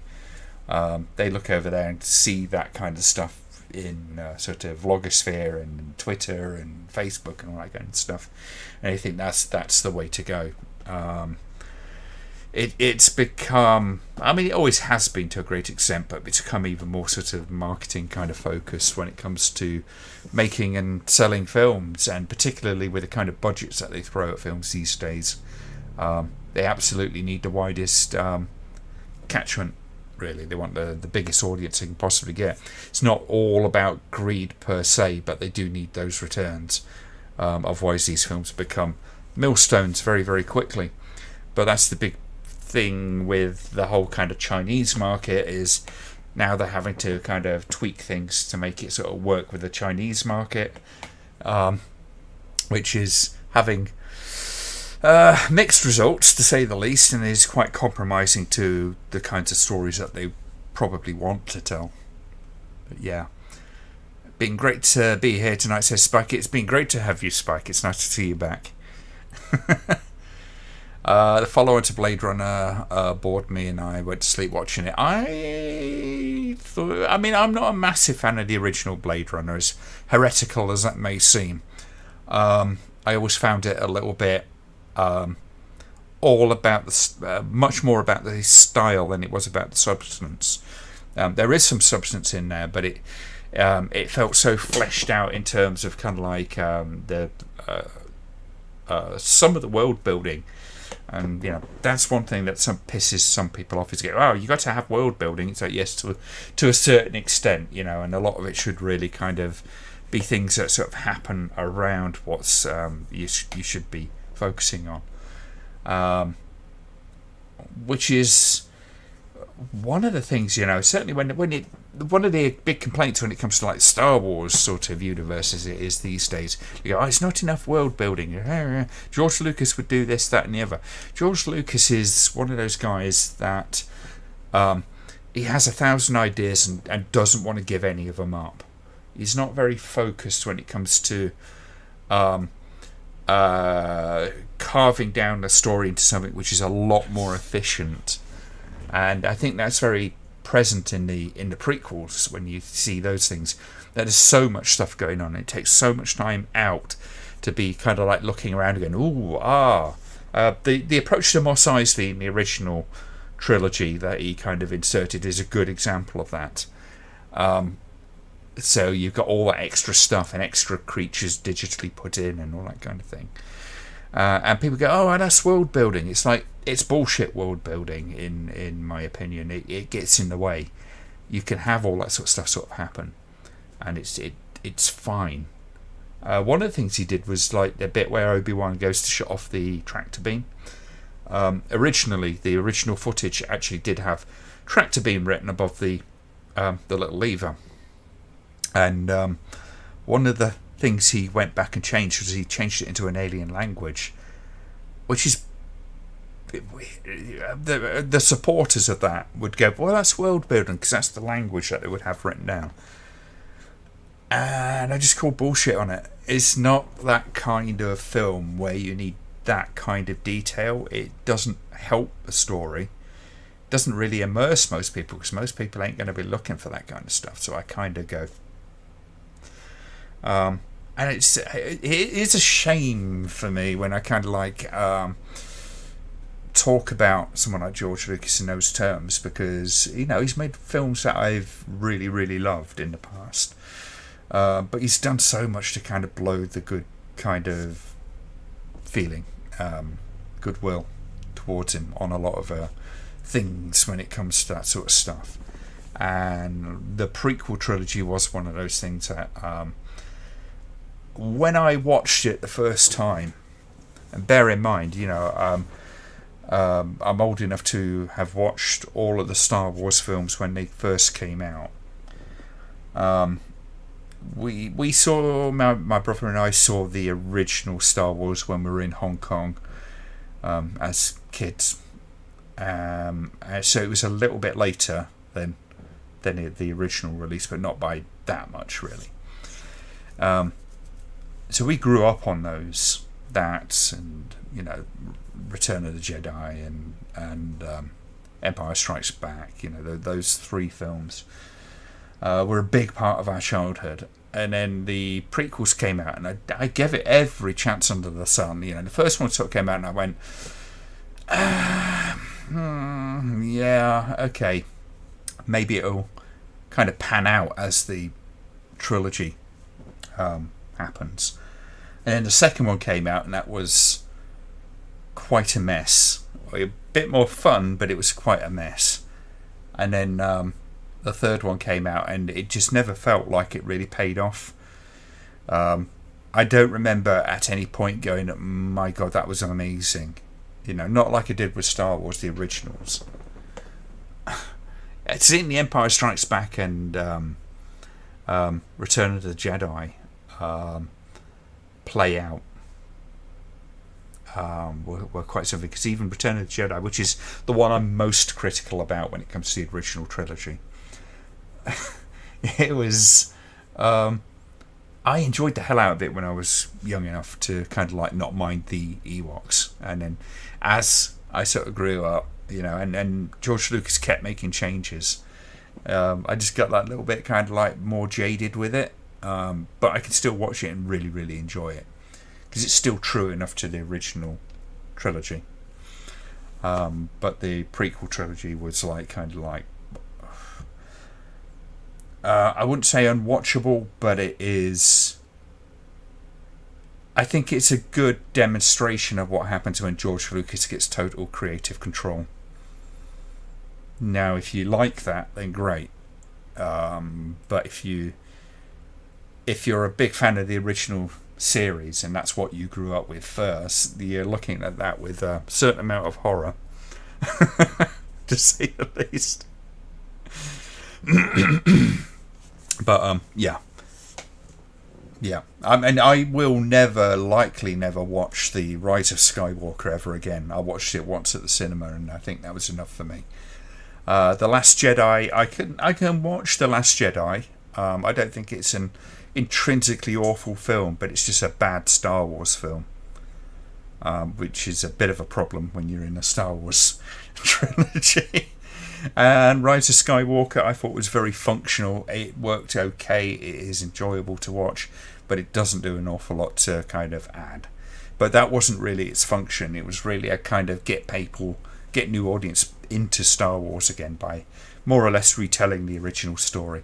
So I kind of respected it enough in that kind of function to sort of enjoy it, but to allow it myself to enjoy it, I should probably say. I think the prequel's made for a new audience, as with sequel trilogy. Nostalgia is a big draw for the original fans, but the story was finished with Return of the Jedi. Yes, it was, and I think that's what a lot of people have got to try to understand, is that these movies are not going to be made again for the original fans. If you do it right, you cater for the original fans to a decent extent, but you extend that kind of olive branch out to, or at least kind of you try to tempt new people in, and that's what The Force Awakens was trying to do, and it did it reasonably well. But there was problems with the direction. They didn't think about kind of where they were going to go from that point and move on. Mando is good. I haven't watched it. I'm not paying for Disney Plus, to be quite honest with you. Most of the reviews of that I've seen have been like, yeah, well, it's better than the sequel trilogy, and it's like kind of, well, that's a pretty low bar. Rise of Skywalker was literally one of the worst films I've ever seen. I would put it up in my top 5 of worst films I have ever seen. It is just an astonishing mess. I give the Force Awakens and The Last Jedi reasonably good reviews. They were tentatively kind of critical, but I enjoyed them enough to give them decent review. That you can go along and enjoy this. It's not that bad. It kind of played off a bit differently later when you sort of watch The Last Jedi again later on. And see how it sort of sits within the rest of the kind of series. And my estimations went way down after that. But The Rise of Skywalker is an awful film. It's a mess from a writing point of view, a technical point of view. Editing is just fucking crazy, and it's desperate, and it just solidified this push me pull you kind of thing that was going on with the series as of Force Awakens, and it was and one of the controversial things I've said about it is that film really should have they should have sucked it up and just tried to follow through on what Rian Johnson had done, because that way they could at least try to concentrate on making a decent film, instead of doing this whole kind of course correction in the last film of the movie of the series, which is too late to do it. So the film was overlong, poorly paced, poorly written, done for the wrong reasons, rushed. It was being edited literally right up to the deadline. Crazy. It was crazy. Well, Cold Fish is one of them. Frozen Scream's another. Probably Savage Vengeance, because we did the watch along of it a few weeks ago, but it's a terrible, terrible film.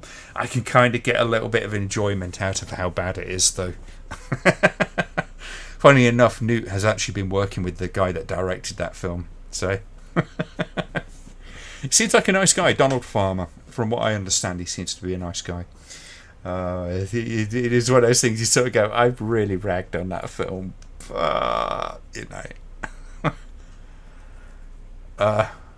you have Rise of Skywalker on Blu-ray for 50p.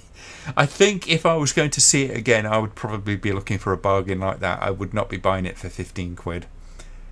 And probably not buying it brand new.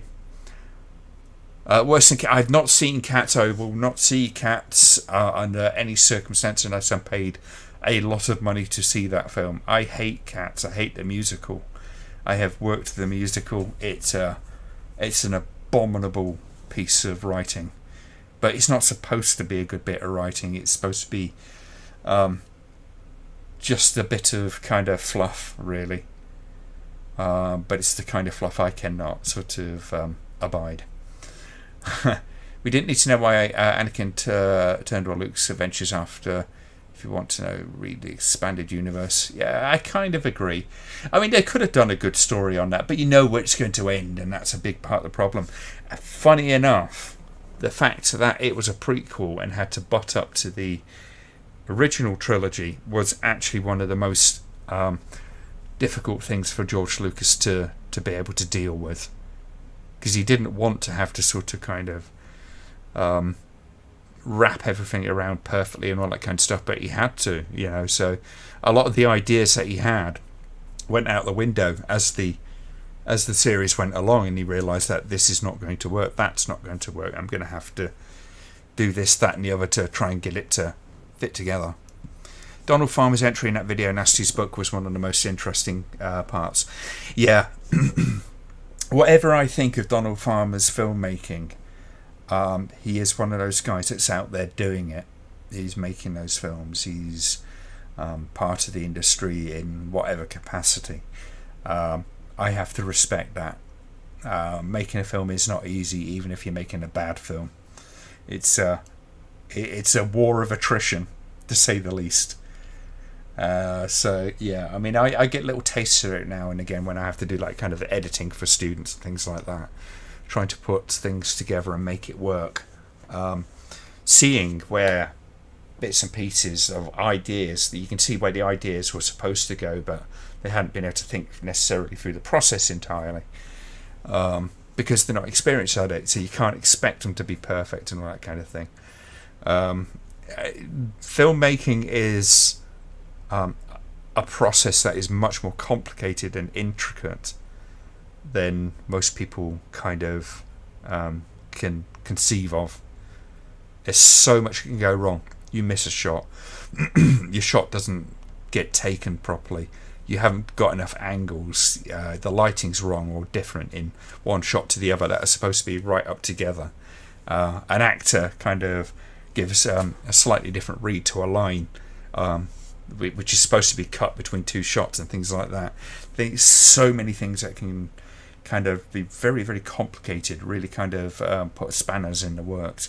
And that's why, apart from anything else, a good editor is absolutely vital, because a good editor will be able to do an awful lot to fix things. They can't work miracles, but they can damn close to. And John's work on the thing that we were working on together just recently. It is funny. I've watched the final result of that, and it's like, kind of like, you can tell John's a much better fucking editor than I am. He really is. He did a fantastic job. Whereas I'm kind of very, very amateur, but with my experience of what I do, and kind of like, certainly because of what I do here on YouTube and with the reviews and stuff like that, I figured a lot of the kind of things out, at least in theory. So I can look at a film and kind of go, this is not quite right, this is what probably should have been done.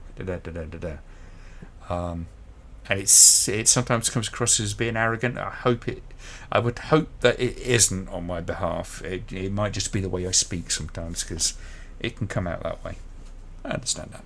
Here, even the worst movies take time and effort. Low budgets offer so much more to us because the filmmakers are trying their hearts out without the budget of a Star Wars sequel. Yeah, that's one of the most abysmal things about the Star Wars sequels, isn't it?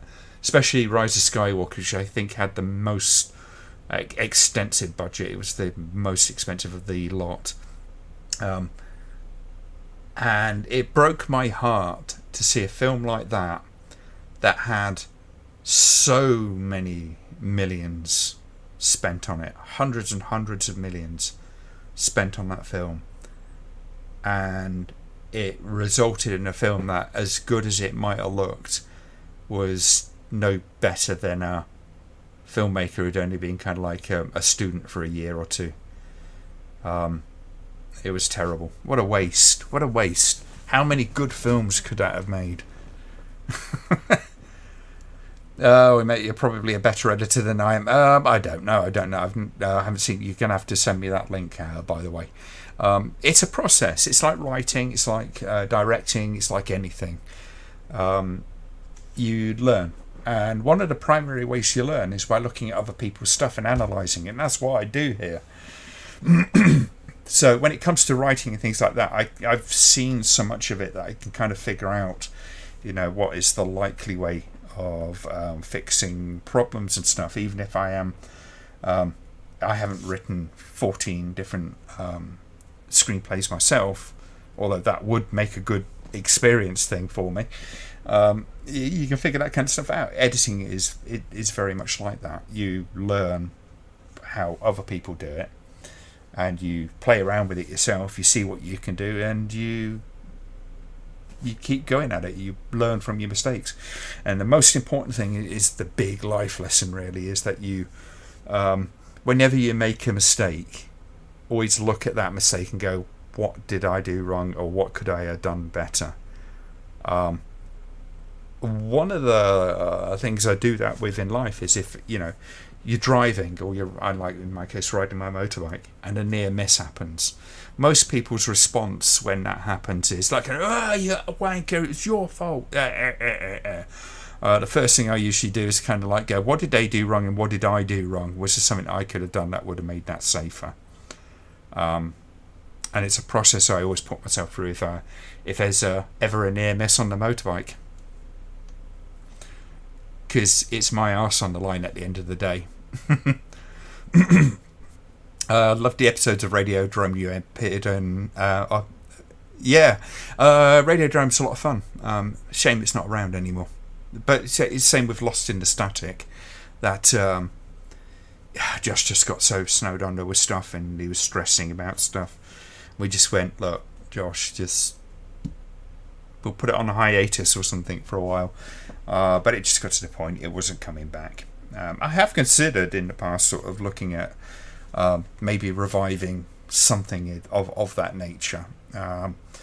It's complicated time-wise, though, is the only issue. It's getting people to come in, and nobody can really replace Josh. Josh is an incredible host, as much of a pain in the arse as he can be in people's opinions. He is incredibly talented at doing that stuff. He's very, very good at it. What's the film analysis that you found particularly interesting, really eye-opening, or something that you discovered personally? For my own work, it's always been a case of when you look at a film, you start figuring it out, and then just like kind of okay, I see something that's actually really interesting in there. The David Lynch ones that I did were fun to do because it was a learning process. Particularly Inland Empire, it was a really tricky one to get my head around, but doing that process actually kind of helped. When it comes to other people's, there's a bunch of film critics that I would recommend. Not everybody likes them because of their political leanings and stuff, but I've always found Lindsay Ellis to be very interesting. Even if you disagree with her, she's very careful about what she says, how she says it, and why she's saying it.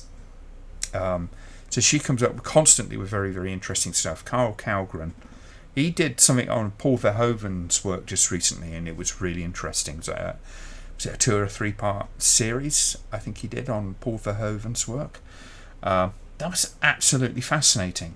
It was mostly concentrating on Starship Troopers, but he went right into the history of Paul Verhoeven's films and all that kind of stuff. And the Starship Troopers thing came like very late in the last part of the... it was a 2-part episode. It was like late into the 2-part episode that he started talking about that film in particular.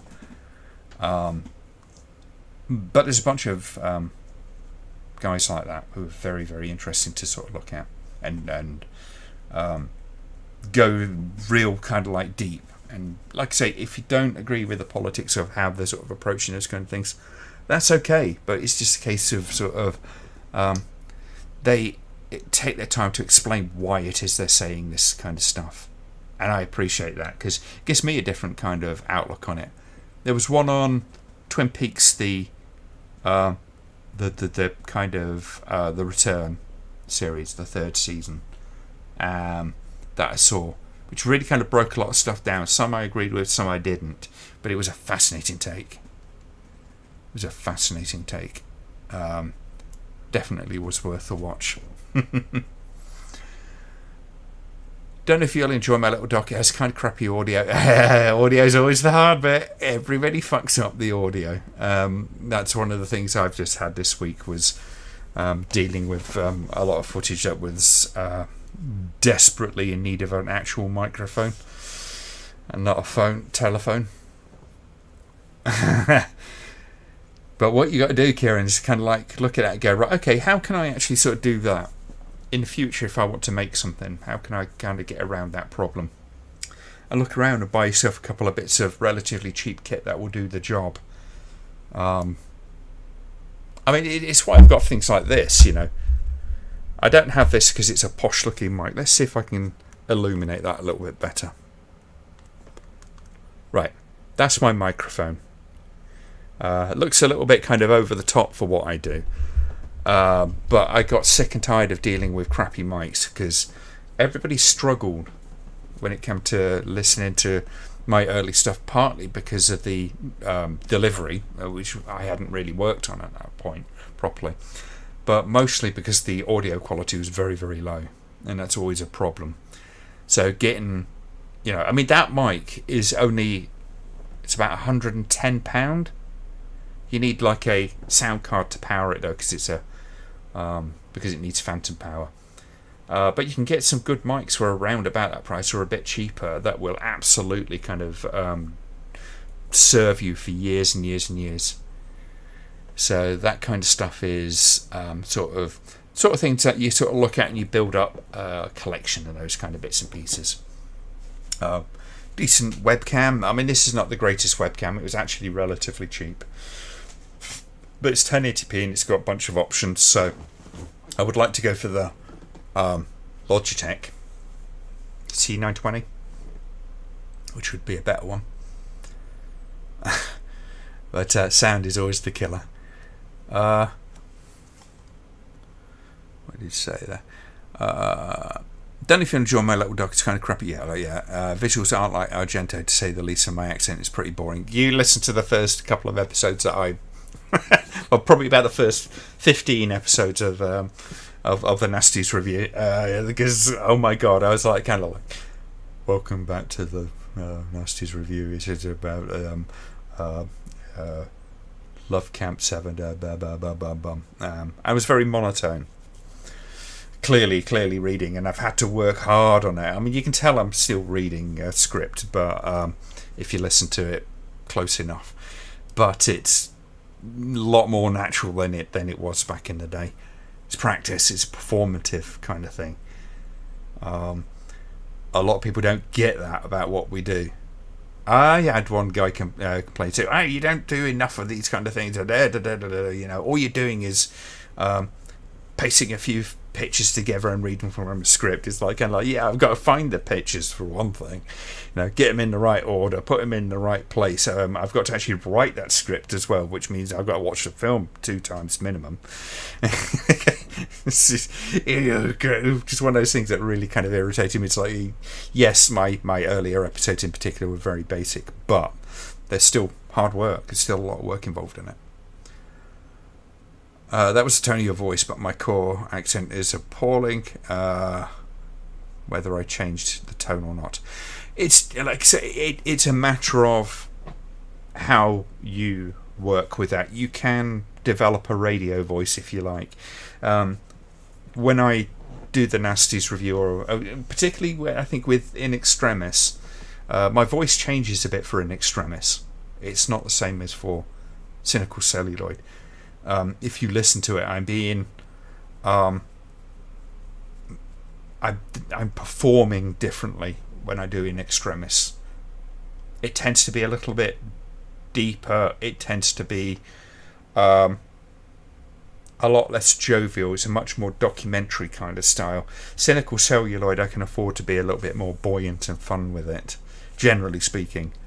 Although the last one, Who Can Kill a Child, is it is one of those particular films that makes it a little bit difficult to be kind of buoyant and jovial, just because of the subject matter.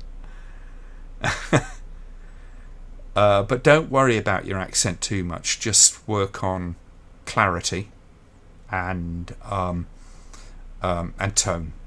That's all you've got to worry about. I've had a few people sort of worry about that kind of stuff in the past. My radio voice isn't very good. I said, you just work on it. Just let it sort of and practice and practice and practice when you're doing these things. Don't just do one take of any particular line.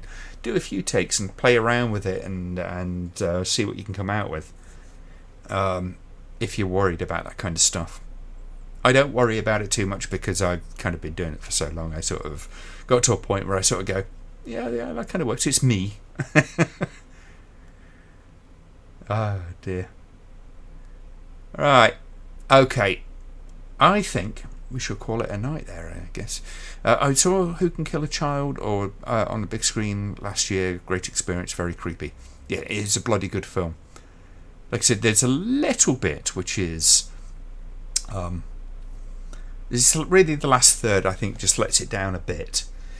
I don't think it doesn't ruin the film by any means, but it's the same with the remake one that I showed you as well. Where did I put it? It's over there somewhere. Because it's the same story. It has this kind of weird way that it feels when it ends. It kind of changes the nature of how you look at the kids. Some would say that's a good thing. I kind of felt it just betrayed it a little bit. No expert of anything, but I imagine listening to a good radio voice like Stephen Fry would help. Yeah. Listen to how others do it. I think it's really as much a case of just being comfortable with recording yourself. It's an uncomfortable experience when you first do it. You don't like the sound of your own voice. Nobody ever does.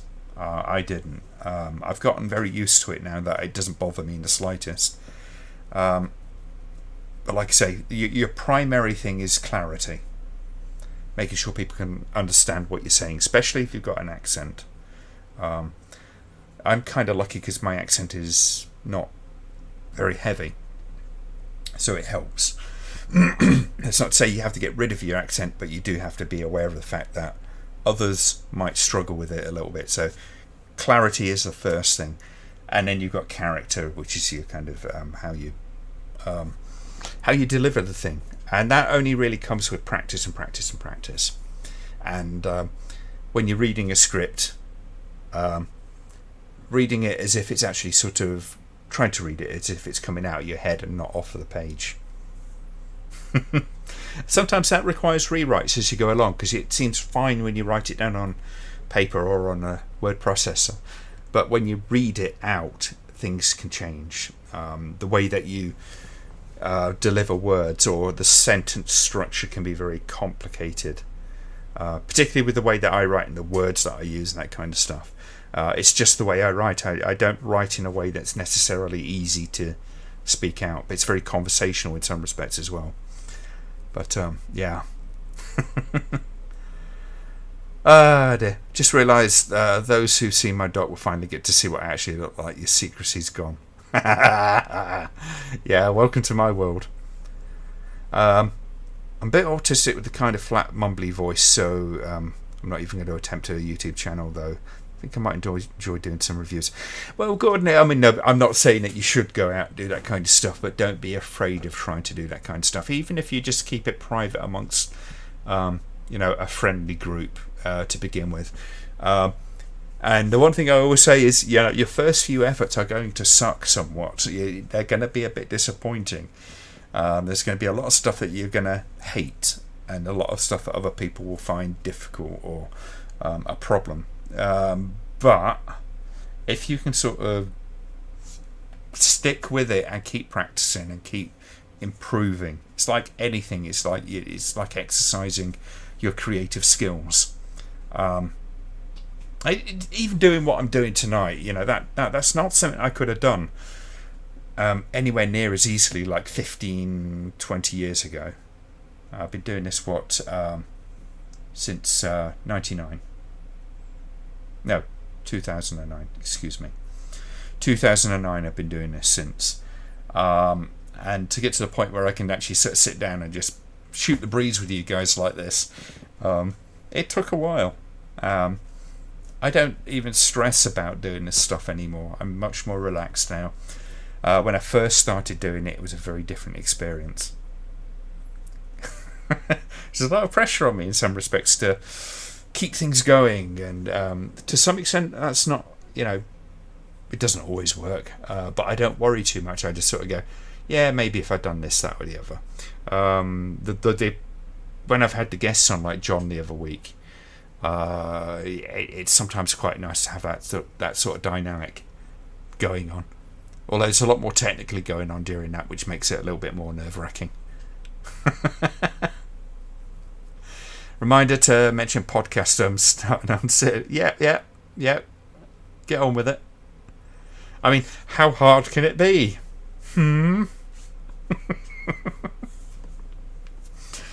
Right, so I'm going to call it a night there because it is fucking hell. It's like 30 degrees in here now. My computer's been working hard, so that's getting warm, and I've only got a nice little LED light up here, so it's not hot or nothing. But I shall say thank you for joining. I don't know what's happening next week. I'm supposed to be up at my brother's next week. Whether or not I can stream next week, I'm not entirely sure, but it will be the weekend after.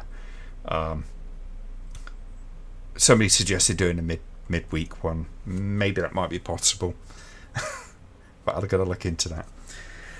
So take care, folks. I hope you enjoyed the film, and keep the suggestions coming along in the Rambleholics, and yeah, you never know, we might just pick it up. So good night, folks. Have a lovely weekend. See you soon.